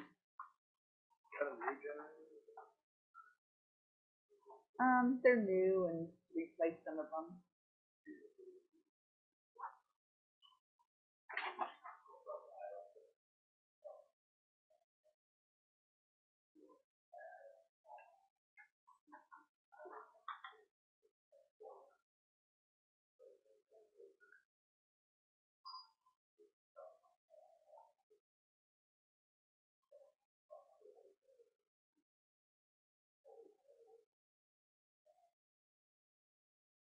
Those are to run specific functions.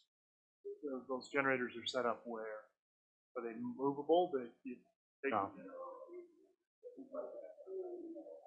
Natural gas generators.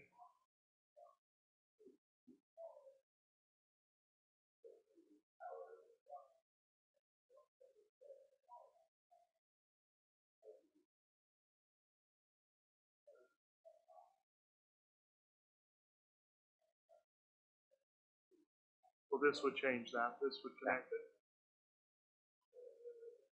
Yeah, the second one. The 40. Shop, yeah.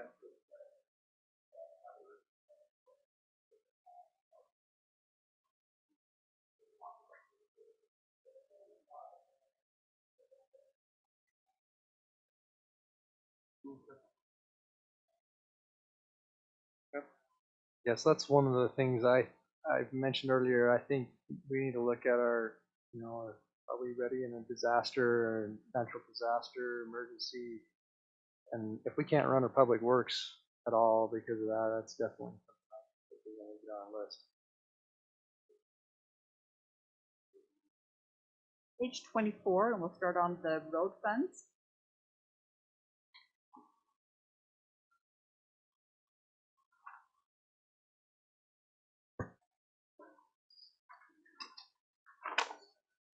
I think I might be missing one here.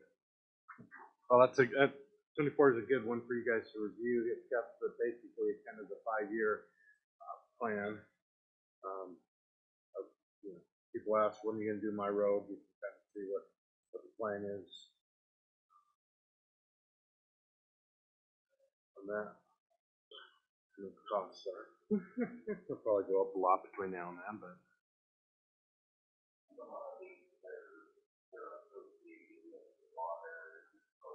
Yeah.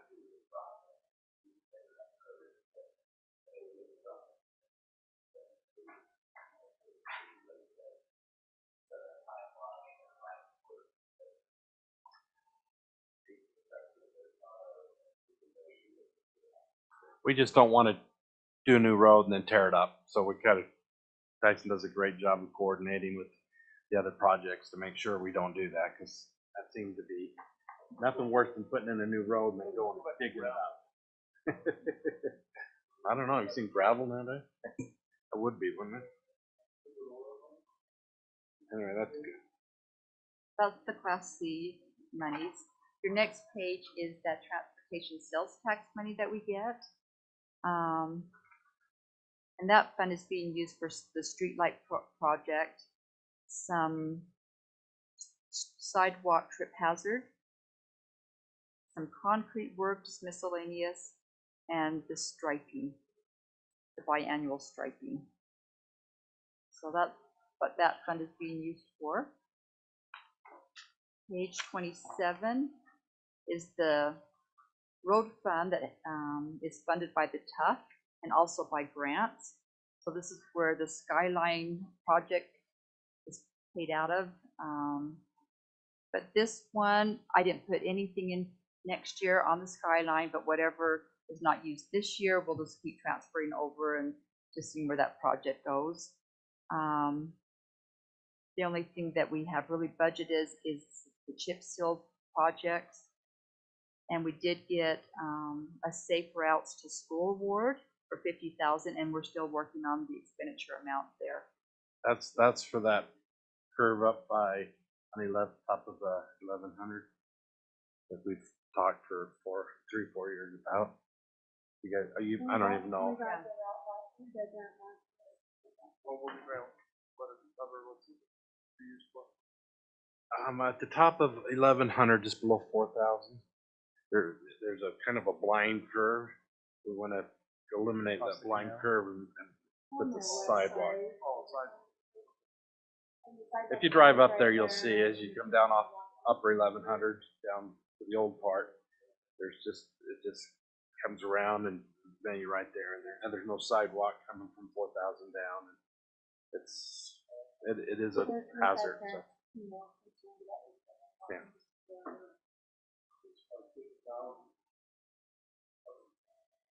No, that's just, it's in red, so we're still working on the actual cost.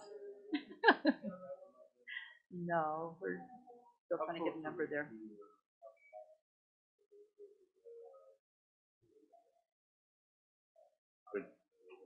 Amy knows. That could take a whole meeting. I just wondered. No. Okay. We're waiting to meet with the guy the gal that Brooke got us. Okay, page 29, let's go to the water fund. Went out of town.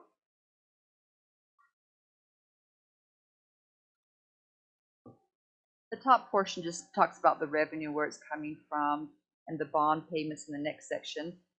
Then you get down to expenditures on projects. So in this one, we also have a partial payment on those trucks and the dump trucks replacement.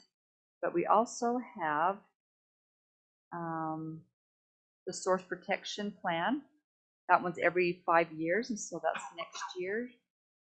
Working on the Zone 1 infrastructure for $525,000. We have still that service transfer and abandonment for $200,000 this year. Upsizing the PRV on 800 West between 3650 and 3925. And some lighting protection up at the well sites. Some security at Hell's Well. And those are the projects for next year in the water. What do you have on the bond for that? One bond, if you go up to the upper where it says debt service.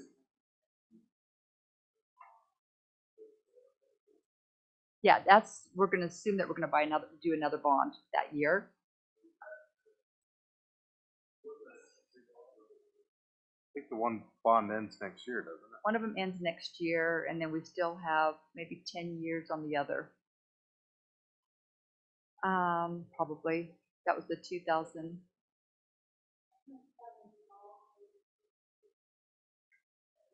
Might be the pump house. We can find that out. I'll look and But see. one of them does end, which is good timing because in 23, 24, we're going to need to build we're going to have to bond to build that reservoir. I'll look it up for you, let you know which one's which. Yeah, it is. Yeah, so next year's the end of one of the bonds, the 2012. And then we did a bond for 2015, then we refinanced it in 2018. That's probably that one. So. Don't open any water. Page 31 is the sewer. In that one, we have some miscellaneous sewer main replacements and some point repairs for $65,000. The vehicles, the dump trucks are in there also again. We have a liner for the 1972 trunk lines for $150,000. And also doing some investigating repair of illicit connections for $75,000. No.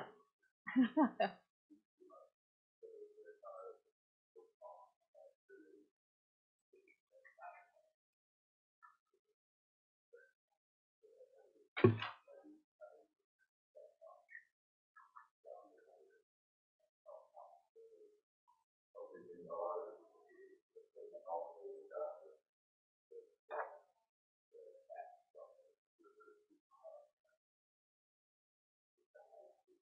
we still doing the like the 50,000 a year just to clean out of all wasn't that every 3 years or whatever? So does that not catch any of those things? Do they not see that pumping through or?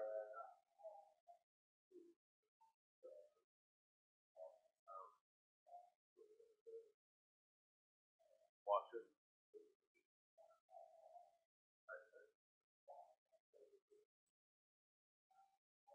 It's fun.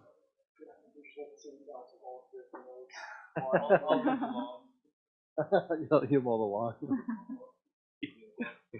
Hey, on the trunk lines, are they liners? Does that extend the life considerably, or?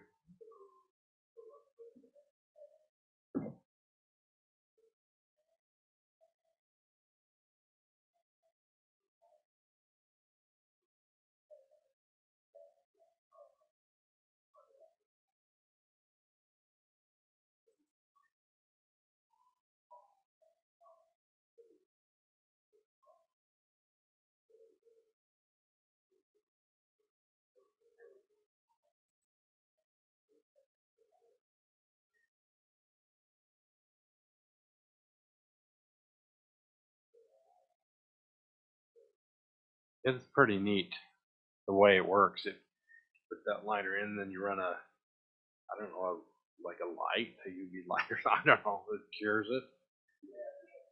Yeah. Mhm.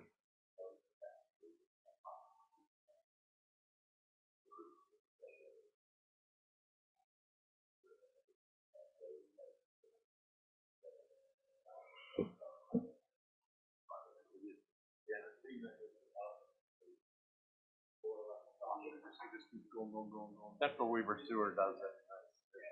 They're redoing a lot of theirs. It's pretty neat stuff.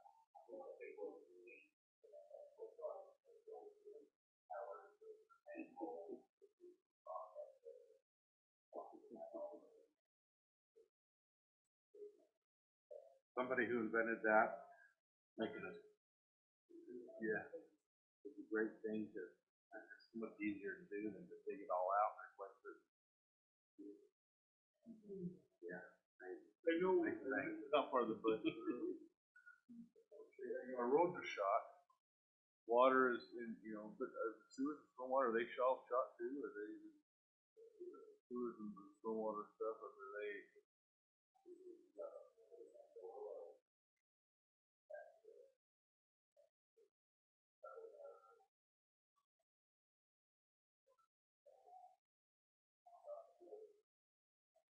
That's helped us a little bit, give them stuff somewhere.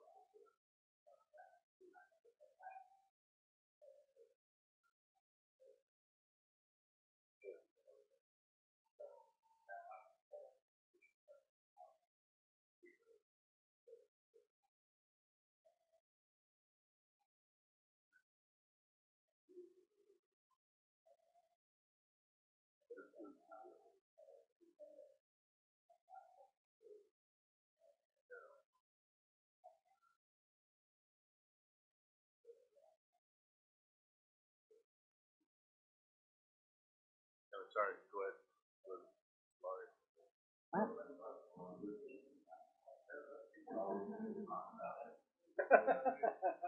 We've had problems, through the years. I hope that we're seeing some success. It sounds like we are a little bit.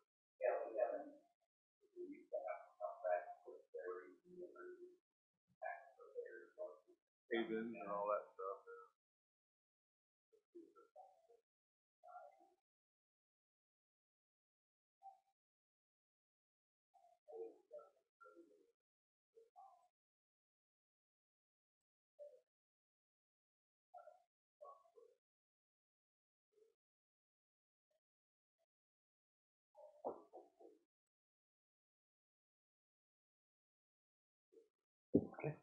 Hey, maybe the last page, page 32, just the solid waste.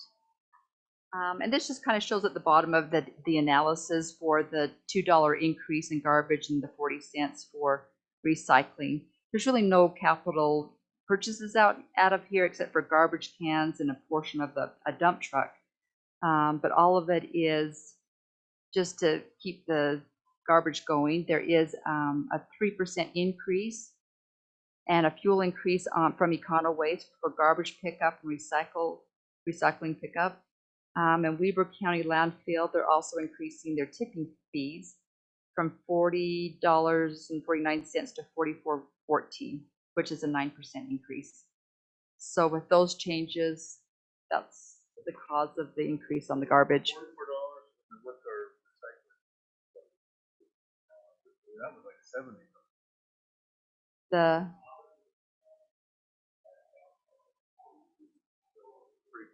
Pretty close to even now.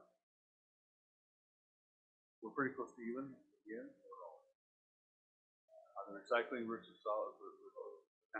That was an issue a couple years ago. It came so much more. Yeah, they went up to like $96 or something there at one point. We said, "Whoa, let's try to absorb it," and we did a good job of absorbing it. But that's come down. Yeah. Are they utilizing it now? Oh yeah.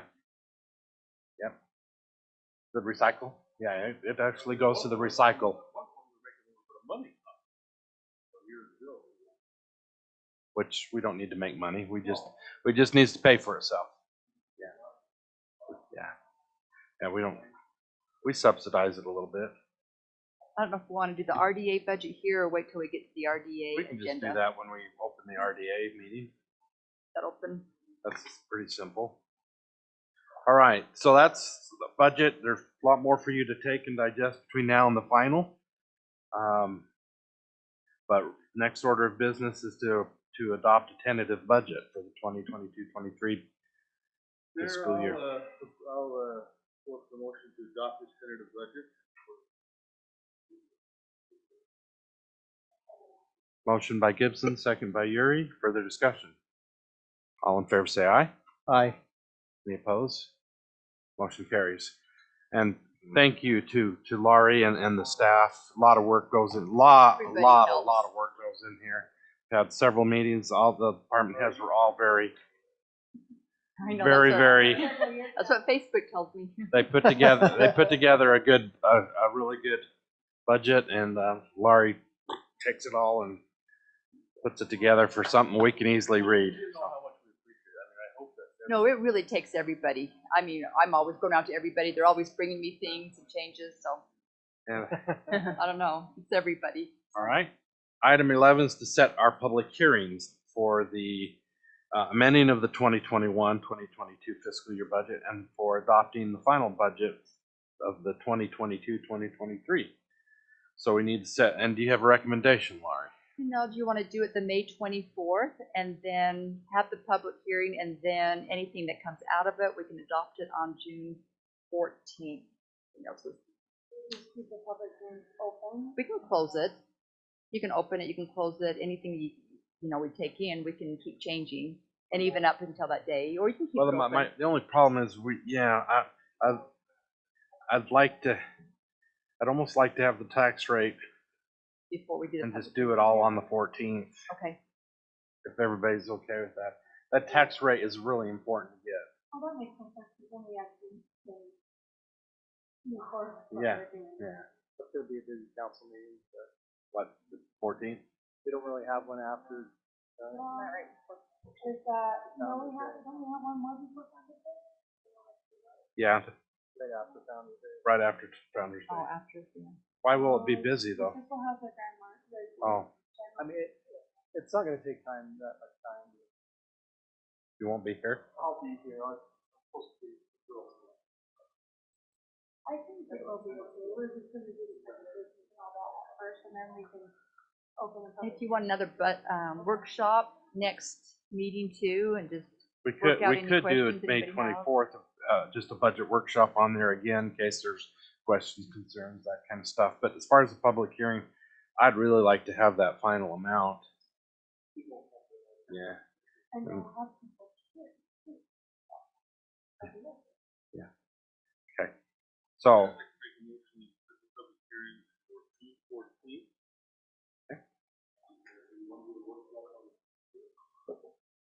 yeah, that'd be great. Just like we did. Okay, it'll only be to address any kind of changes or anything with concerns, so if you have concerns, you can get them to Laurie in advance from myself. Hopefully, if we can do June 14th, Yeah. and then we're done. Then we don't have to wait till after Founder's Day and just get it done. I think And what we did can you do say it all. has to happen by August? What was the? Tax rate, if you decide to If do a we, tax yeah, increase. which Okay. is not anticipated. Okay. Okay. I have a motion to set the public hearing for June 14th. Have a second. Okay. Motion by Gibson, second by Nelson. All in favor, say aye. Aye. Okay, motion carries. All right, item 12, health benefits selection. Discussion and possible action to approve PEHP benefit selection and Delta Dental renewal for the 2022-2023 fiscal year. Laurie. So the mayor's talked about this one. This is where we had that $500 deductible on our health insurance, and we're changing it to the $750 deductible, and then also keeping the same Delta dental insurance with that 4% decrease. If you guys are okay with that, we'll just So that pass makes this the on to overall increase 2.44. 2.44 instead of the 5.8. Can I ask a question about the Delta Dental? Is that just in tandem with the medical plan, or can you shop dental separately? You can shop it separately too. And that rate, well, Delta Dental hasn't gone up since 10 years. So it's finally gone down.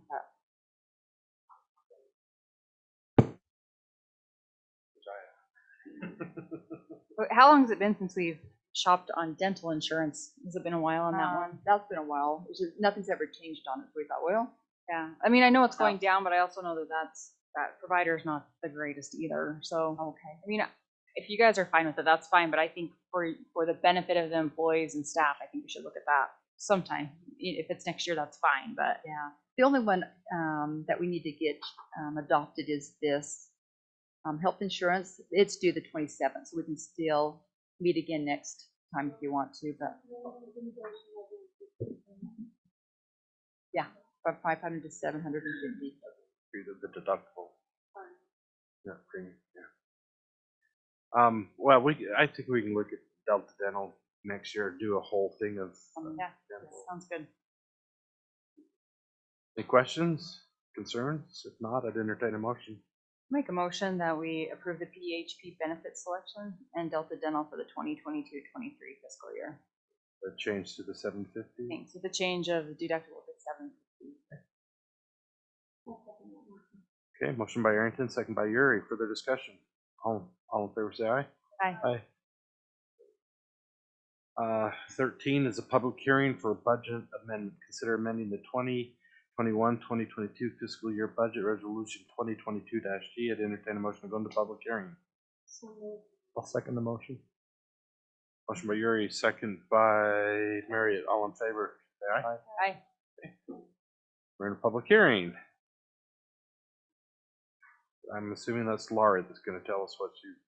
This is the one where we are asking to hire a part-time administrative assistant to actually help us with building permits in the office here.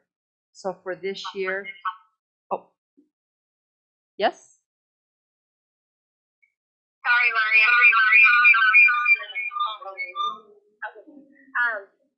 So I just wanted to chime in and just say, this is something we're proposing for the upcoming budget, but we are in a place right now with the number of building permits coming in that we felt it necessary to request and create their request to have this part-time person come on. And with the new program that's been implemented and being implemented, I guess, having somebody come on and train with it is pretty helpful as well. And the budget amount for this year would be about $2,600 from now until the end of June with salaries and benefits. We're just asking for an increase in expenditure of general fund for $2,600. So the part-time person would mainly help with building events. And general And office general. stuff too. Mhm.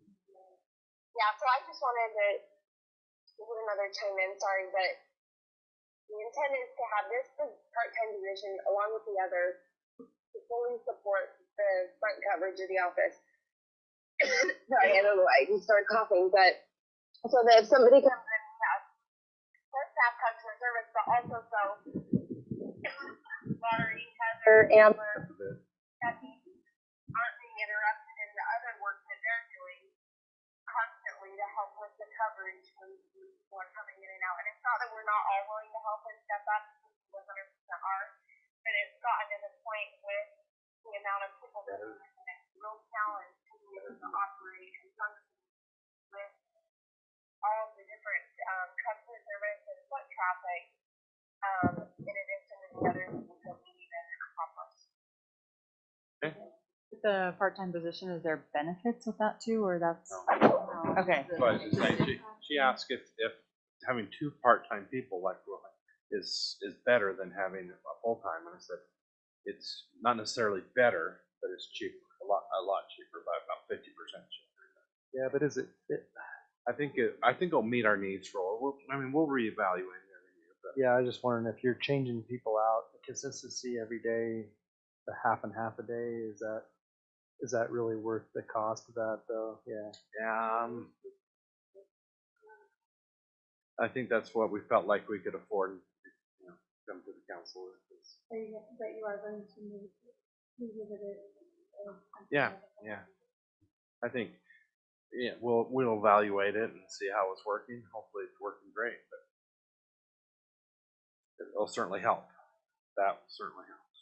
Is there any members of the public that wish to address this? If not, I'd entertain a motion to close the public hearing.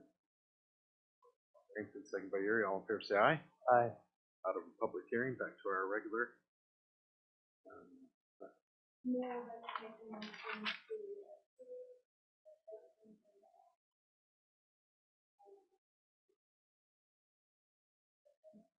It's Well, resolution. Resolution 2022-G. We probably could have combined these two. I don't know. Let's just do the 2022-G.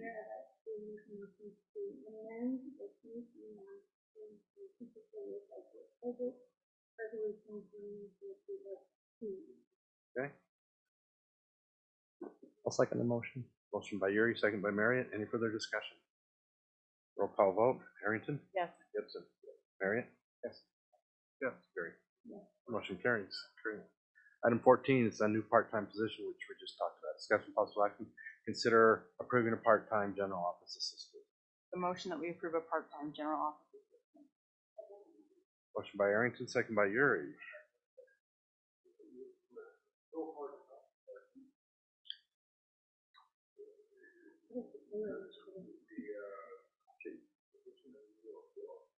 We think so. We're gonna offer to a person that is on our hiring list from when we hired the others.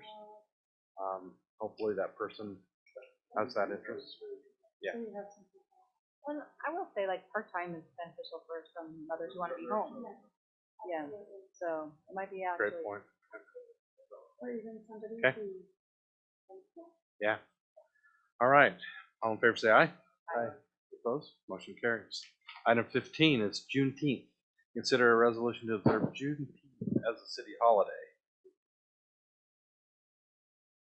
Okay, I'm going to jump in here. So before you this evening, there's a couple of action items.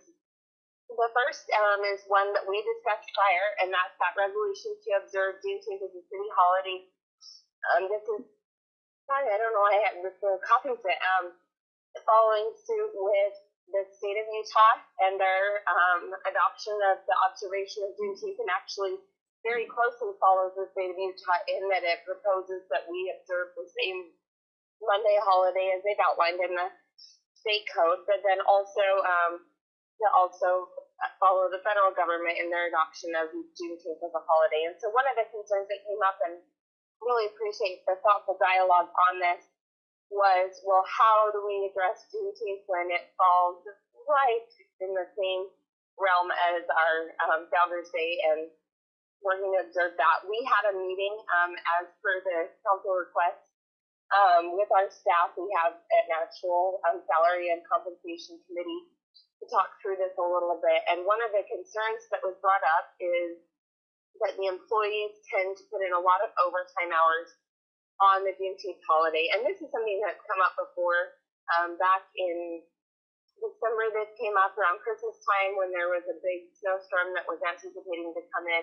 And the way our policies are written in the policy manual entail that if there's a holiday, if somebody takes vacation or sick leave, then those hours do not count toward the total accrual that hits the 40 hours for overtime. And so ultimately, until they hit 8 additional hours, it wouldn't trigger overtime. And so that's one of the concerns that's been brought up, and it was brought up with the other holidays, but then especially with Juneteenth, they thought that with adequate notice, they could plan their work ahead of time and know that Juneteenth was coming, and still take the Monday off of that week if the holiday were to fall on that. But the biggest concern that was expressed was whether or not employees would still be eligible for overtime, because there's really a lot, as you all are very well aware, and you all put in so much time. That's part of why we need to reconsider your compensation as well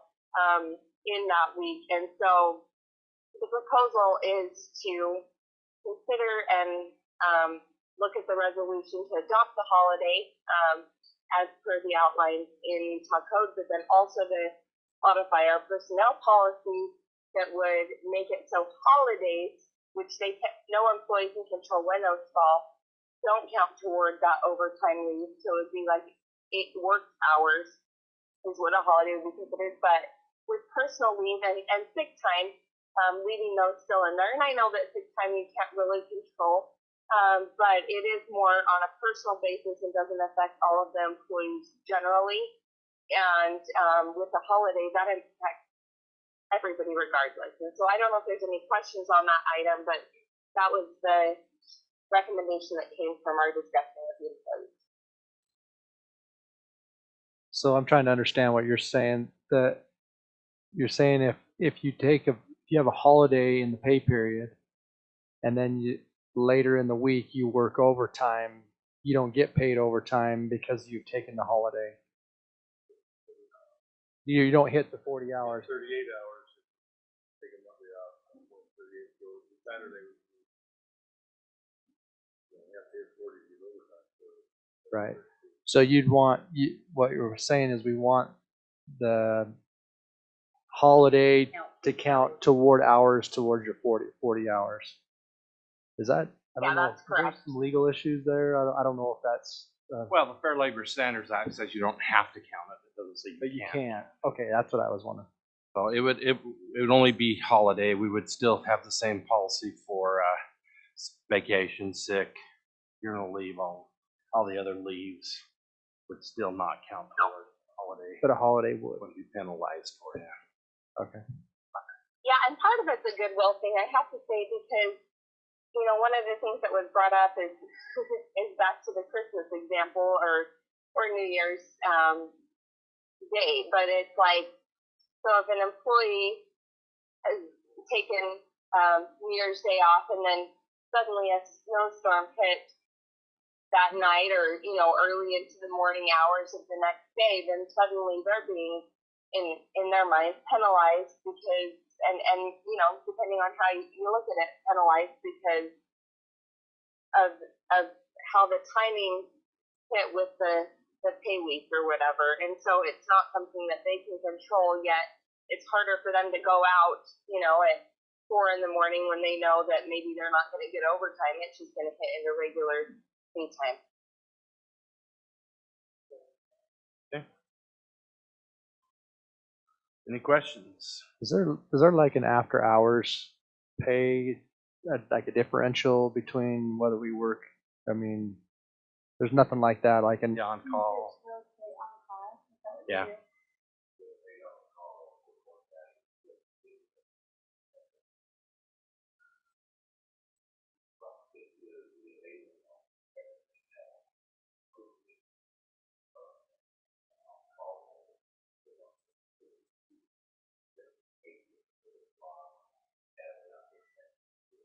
round up the troops. Awesome. They do a great job with, especially as small a staff as we have. It's,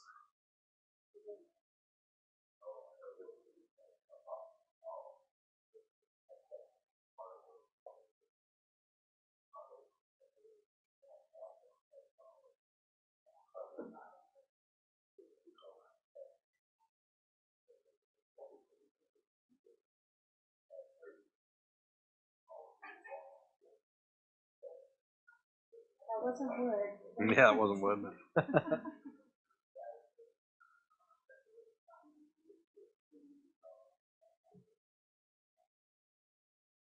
Okay.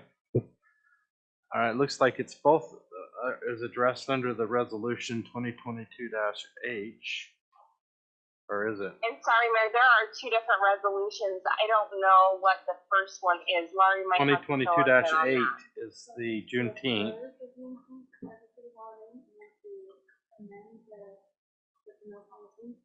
Yeah, so what's the, H is the Juneteenth? 8 is the. Oh, 8. How come I don't have H in my packet here? Well, not, that has to be, so the 8 is an H, Oh, that should be an H, not an 8. an H. I have an H as Well, well. I have it on the agenda, but on the actual resolution, it's an 8. I don't see the resolution. That's just the Juneteenth one. Yeah. There's the policy with the changes. I don't think we need a resolution for that, do we? We can just amend it. Okay. Well, let's do the resolution first, which is 2022-H, for making Juneteenth this holiday. Mayor, I'll make a motion to approve resolution 2022-H to observe Juneteenth as a city holiday. Second. Okay. Motion by Nelson, second by Arrington. Further discussion? So what does that mean to us? Then are we just, is that when we adopt it as a holiday, that is It's already a federal holiday. And a state and holiday. a state holiday? Have your on-call public works and on-call, and if it's Yeah, yeah, doesn't really affect police much, but and just like any of the other holidays, it'll be Juneteenth. I think one of This will be the first year I think it's observed. I think by It was last As a year. state. federally. federal approved it last year. yeah, the state, State the just state did it. did that after, I think. Legislature. So, my thoughts here, but I think we were looking at, did the city employees want to use like Founder's Day as an option after Founder's Day or something? Because this would fall prior to it, right? I understand the pay. I just wanted to pay.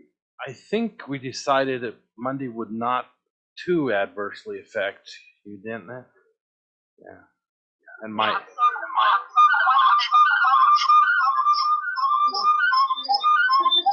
Sorry, exactly.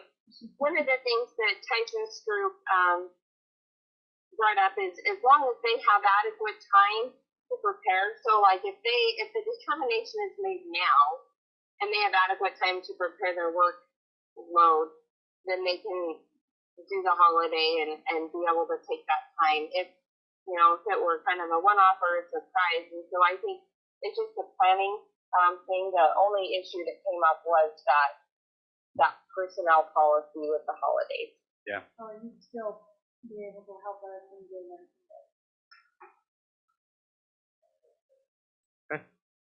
Further discussion? I don't know. We talked about making a floating holiday, but I think I kind of hate to do that. I'd like to follow the federal and the state holiday, and then I think we can work around it. We'll know this year if it's a problem or not, but yeah. Already, I just don't know why we can't make it a personal day, and the mayor said they already have a personal day, but they can take it their own day that they would like to pick, have to their own. Well, I think that, or maybe even extending the 4th of July holiday by an additional day, so maybe the 4th and the 5th, or something similar to that, or I don't know.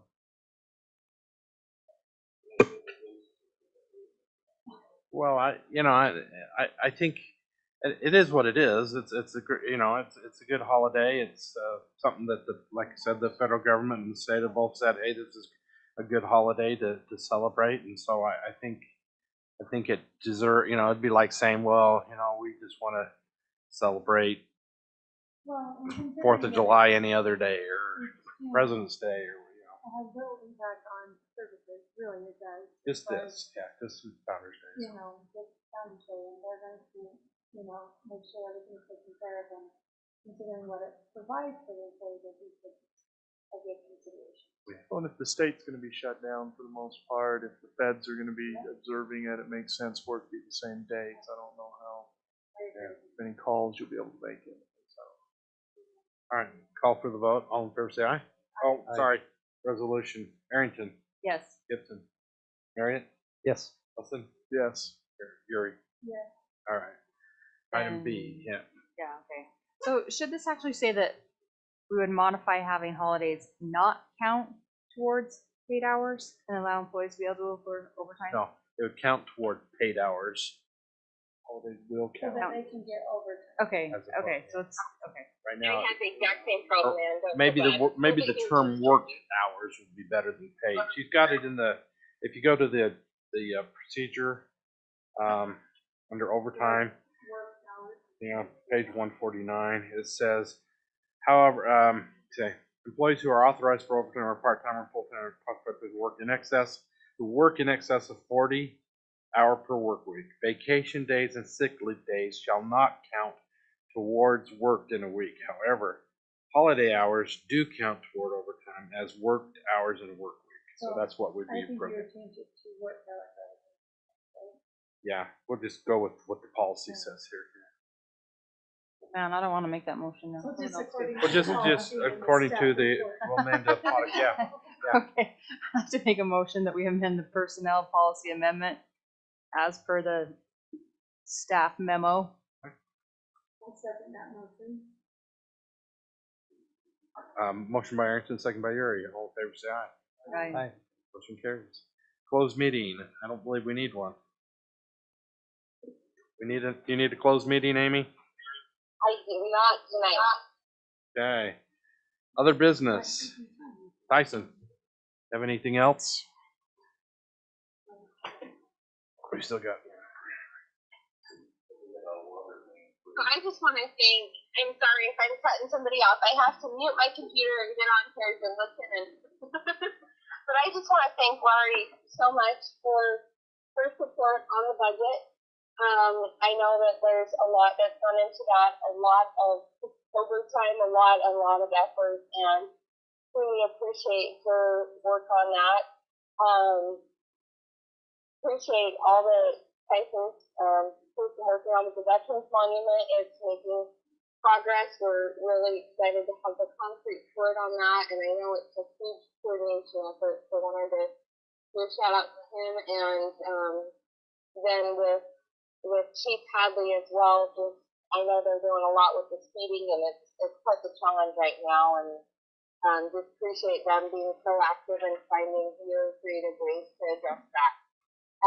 With regards to the council, thank you so much for your support of our staff. I know we're kind of in unique times with staffing, and it's hard to find and retain our staff, and really appreciate the supportive actions.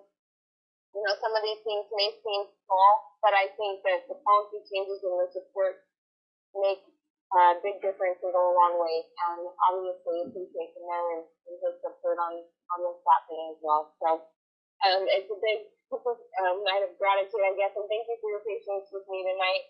I'm here at this leadership training in Gettysburg, and hopefully I get some good skills here, but apologize for my connectivity issues along there. Okay, you're not allowed to go anymore. Okay, thanks, Amy. Why don't you go to bed? It's like 10:20 back where you're at, right? We're just gonna do other business, but you're free to live. You're free to listen in if you want, but yeah, we're just doing other business. So, thank you. Thanks for dialing in. Okay, Tyson.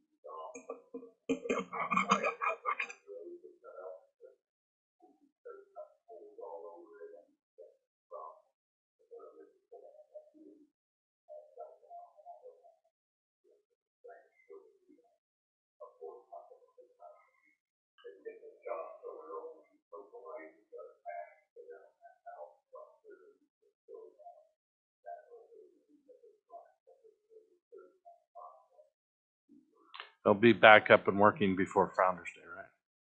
Okay, that's the important one. Or order more porta potties.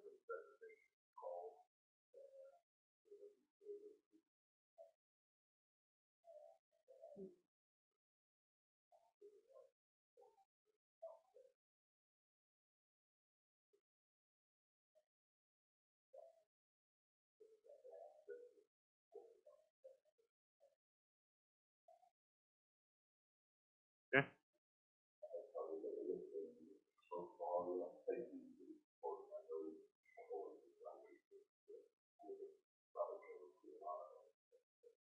Thank you. Chief? Today our court started back in session after a year and a half. It was good to see. I guess they're backlogged a little bit, but they're gonna get caught up. They're gonna hold it at 2 o'clock every other Tuesday for right now. And I sat in on it, Judge Olds and Amanda, and they did an outstanding job. But I mean, it's a good team. Judge Lambert was great. Judge Olds was great. I think we made a good move there. Can't say I'm excited to see court come back, but then again, I am. Yeah. So we can get caught up on things. Also, we've been requesting bids from tow companies. We're going to contract with one tow company, and so we've contacted many tow companies in the area to submit bids by about now. Well, I guess it was last week, and we got 4 or 5 that met the criteria. We've narrowed it down to the top 3, and we're going to interview next week and select a tow company that meets our criteria. And then we'll do up a contract and have probably Mike House look at it and get the council and Amy and decide just how we want to proceed with that. But there's no such thing as tow dispatch or rotation dispatch anymore. So it's a new way of doing business, but I think it'll work out. We've got a couple good prospects in mind.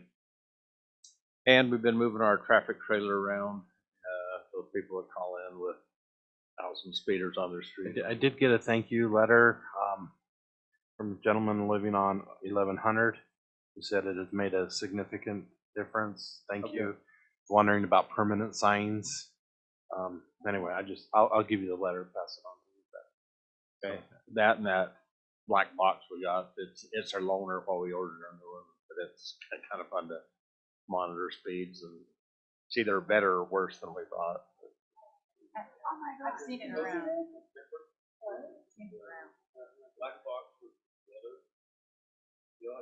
I haven't really. And the one you said when you put it out there, there's only 2 over 40 or whatever. But if you put the same black box in the same time frame, We haven't really compared. We haven't had time to do that yet. But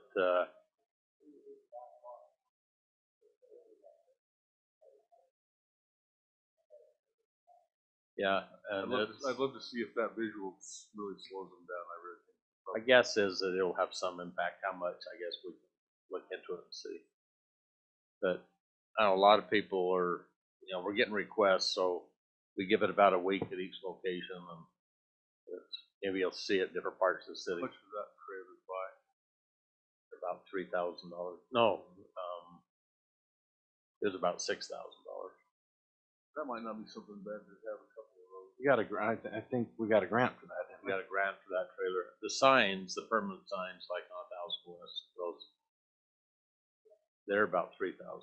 But the trailer is about $6,000. The data and information I can put towards the investment. Do the signs provide the data as well? No. I don't believe they do.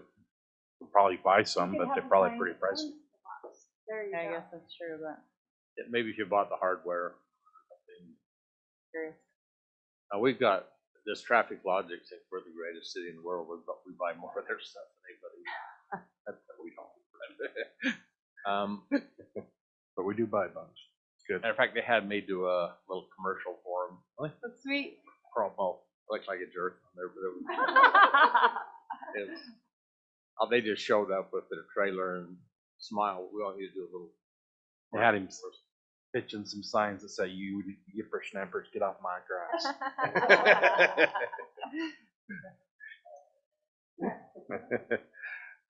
We had 770 calls in April, 61 citations, and 13 arrests.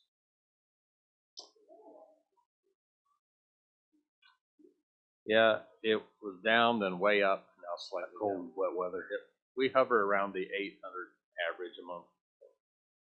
Awesome. Thank you. Laurie. Yeah. Sorry that the budget review could have been more exciting, but it's what it is. Also, the open public meeting training, if any of you haven't done it, I'm still collecting those. It needs to be done. I think you did yours. Okay, I have done it. I just didn't know if There's I just a gave few you of the them thing. yet to happen. I need that before the end of June. And I put the ethic pledge form in front of you. Need to get those back from you guys, and I'll Could be you back in place could too. you maybe just send the link to the open public meetings out in an email to everybody so that Sure. Just click on it and sit there for a while. You've done it, yes. Oh, that's has everybody done it? I don't think you did. Okay. Yeah, just send that back out. And we'll, So, well, he went to the training for the new elected officials. All right, is that it? That's it. Okay. Yeah. Bill? Yeah, online you can do it in about 10, 15 minutes. Yeah. I know you. Time and a half, baby. Bill, anything? No. No? No. There? Dave? While they were presenting tonight, the camera that's in here does not show their face. Well, I keep, One right above the mirror set. I don't know, it's just the, I don't know, I like the camera that we got, I think it's been really beneficial. With COVID and everything, but You can only see the back of those ones. I just thought about that. Camera back? well, I've bumped that camera. It keeps getting pushed up. I don't know.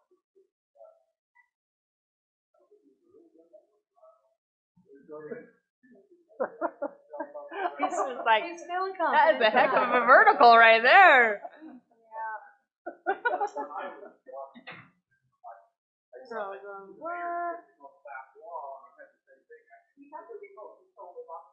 Oh, there's a remote. For the camera? He's like, wait, I've been I'm using using those something. I've used the broom.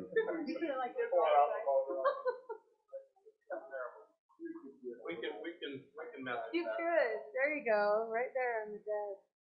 Right here. I grabbed that stick or something. So I guess it just lowers it a little bit, so you can see the face. Well, yeah. Was that the camera there? Yeah, but We'd almost have to move it back, but we need to. yeah. I guess I moved it back so I could actually see people in the audience too. Or moved it now.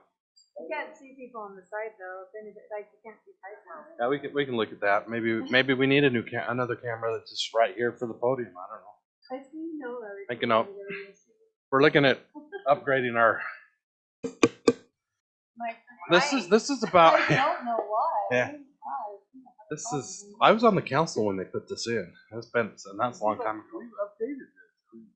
Did we It's been like this since I've been on. did we get a new guts for it? Not maybe not the.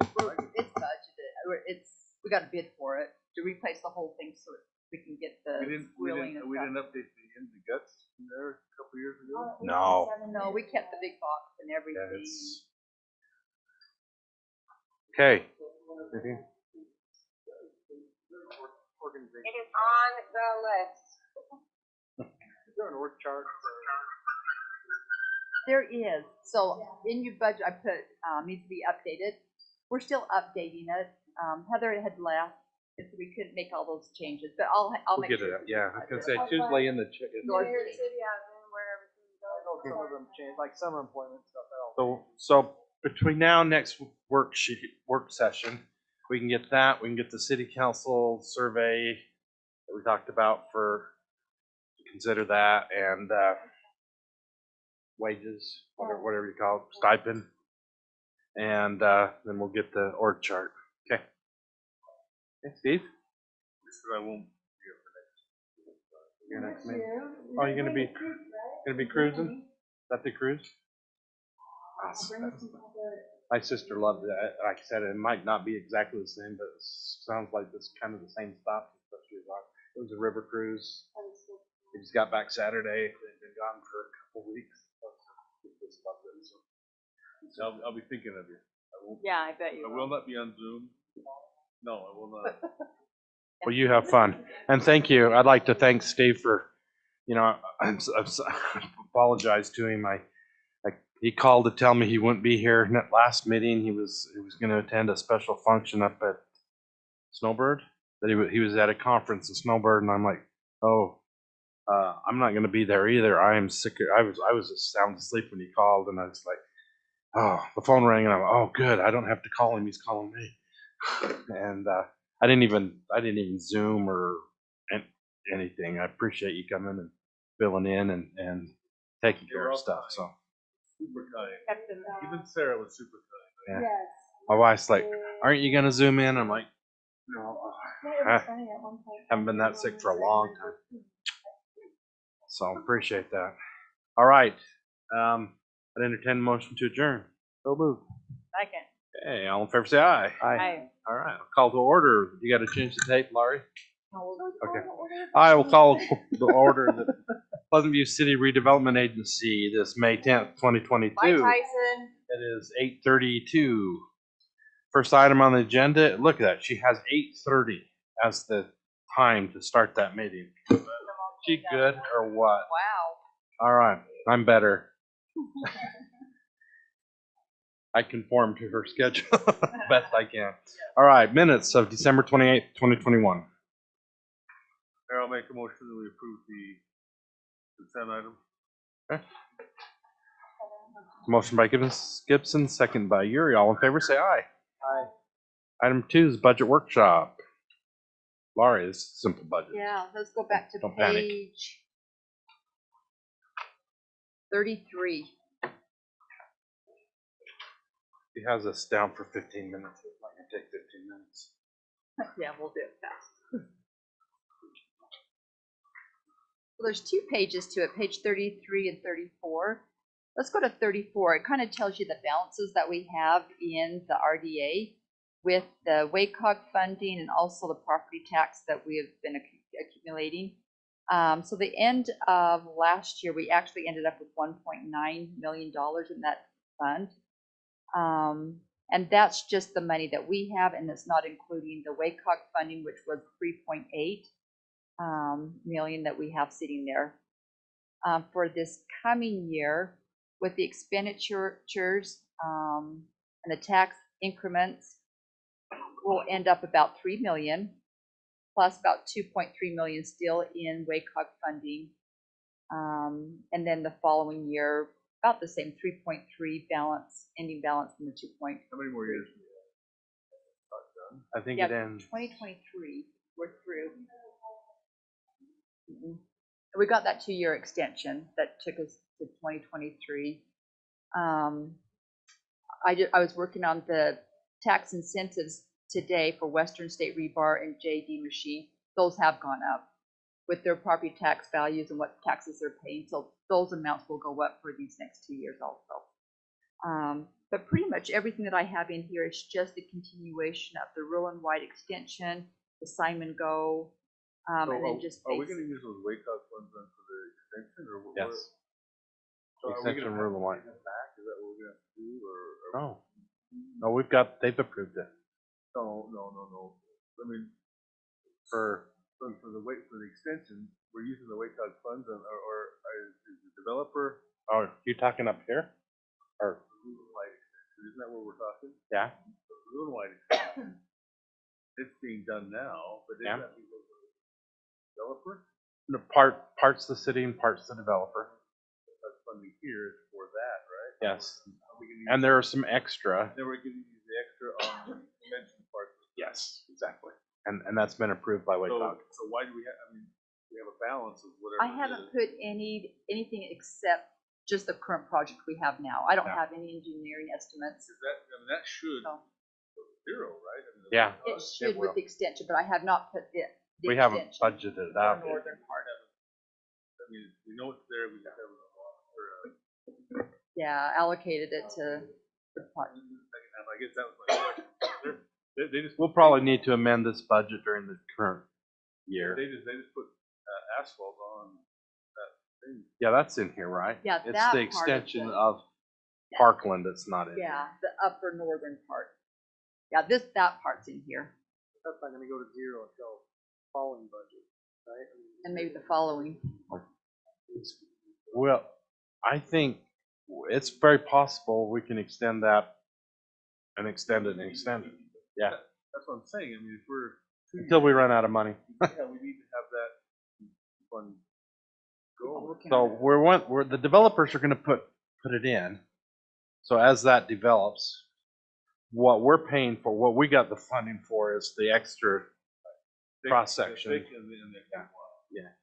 So Is that gonna go, because we originally kind of thought of going through on the blue and white, but that's, we're stopping now. yeah. Well, unless something changes at the trailer park. Yeah, and while you look at it too, also you can see the housing portion of it, and it can only be spent on housing. So you have like, at the end of 2023, you have 1.1 million sitting there. That has for housing. So of that balance, 1 million goes towards housing. So We can talk. That's probably something we. Plumbing piece is not. it has to go towards housing, or you can send it to that Olding Walker housing fund that they have, but it has to, it is for housing. So 20% of all the tax money that we're getting in goes towards housing. We've And then we talked, can determine, we approved that mixed use west zone. Which is gonna have some more, high density, affordable housing as part of it. And we're looking at maybe occupancy in seven. but It we can doesn't use have this to be in here. anywhere. Anywhere in the city for affordable housing. It can't be just any housing. But it's So gotta for be. that 25%, that's part of that.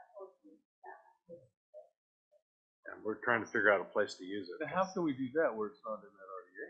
That doesn't, well, I know he said that, but why would it not have to be? We can even give it to Olding Walker's fund, and that's clear in Salt Lake, and they could use it anywhere they wanted to. There's no regulation on where you use it. Well, they wanted you to use it for For housing. housing. Just types of housing qualify. Uh-huh. Only certain types of housing qualify. I'm sure there is. One But it particular. Has to doesn't be matter the affordable location. housing. Whatever. The That's- housing. Right. All right. Any other? That's about All right. the RDA Mayor, I'll make a budget. motion that we adopt the tentative budget as stated. Motion by Gibson, second by Yuri. All in favor, say aye. Okay. Item 4 is to set a public hearing to amend the budget. 14. Okay. Motion by Gibson, second by Yuri. All in favor, say aye. Aye. Entertain a motion to adjourn. So moved. All in favor, say aye. Aye. We're adjourned. We are done. Look at that, Mark. Wow, that's a good thing.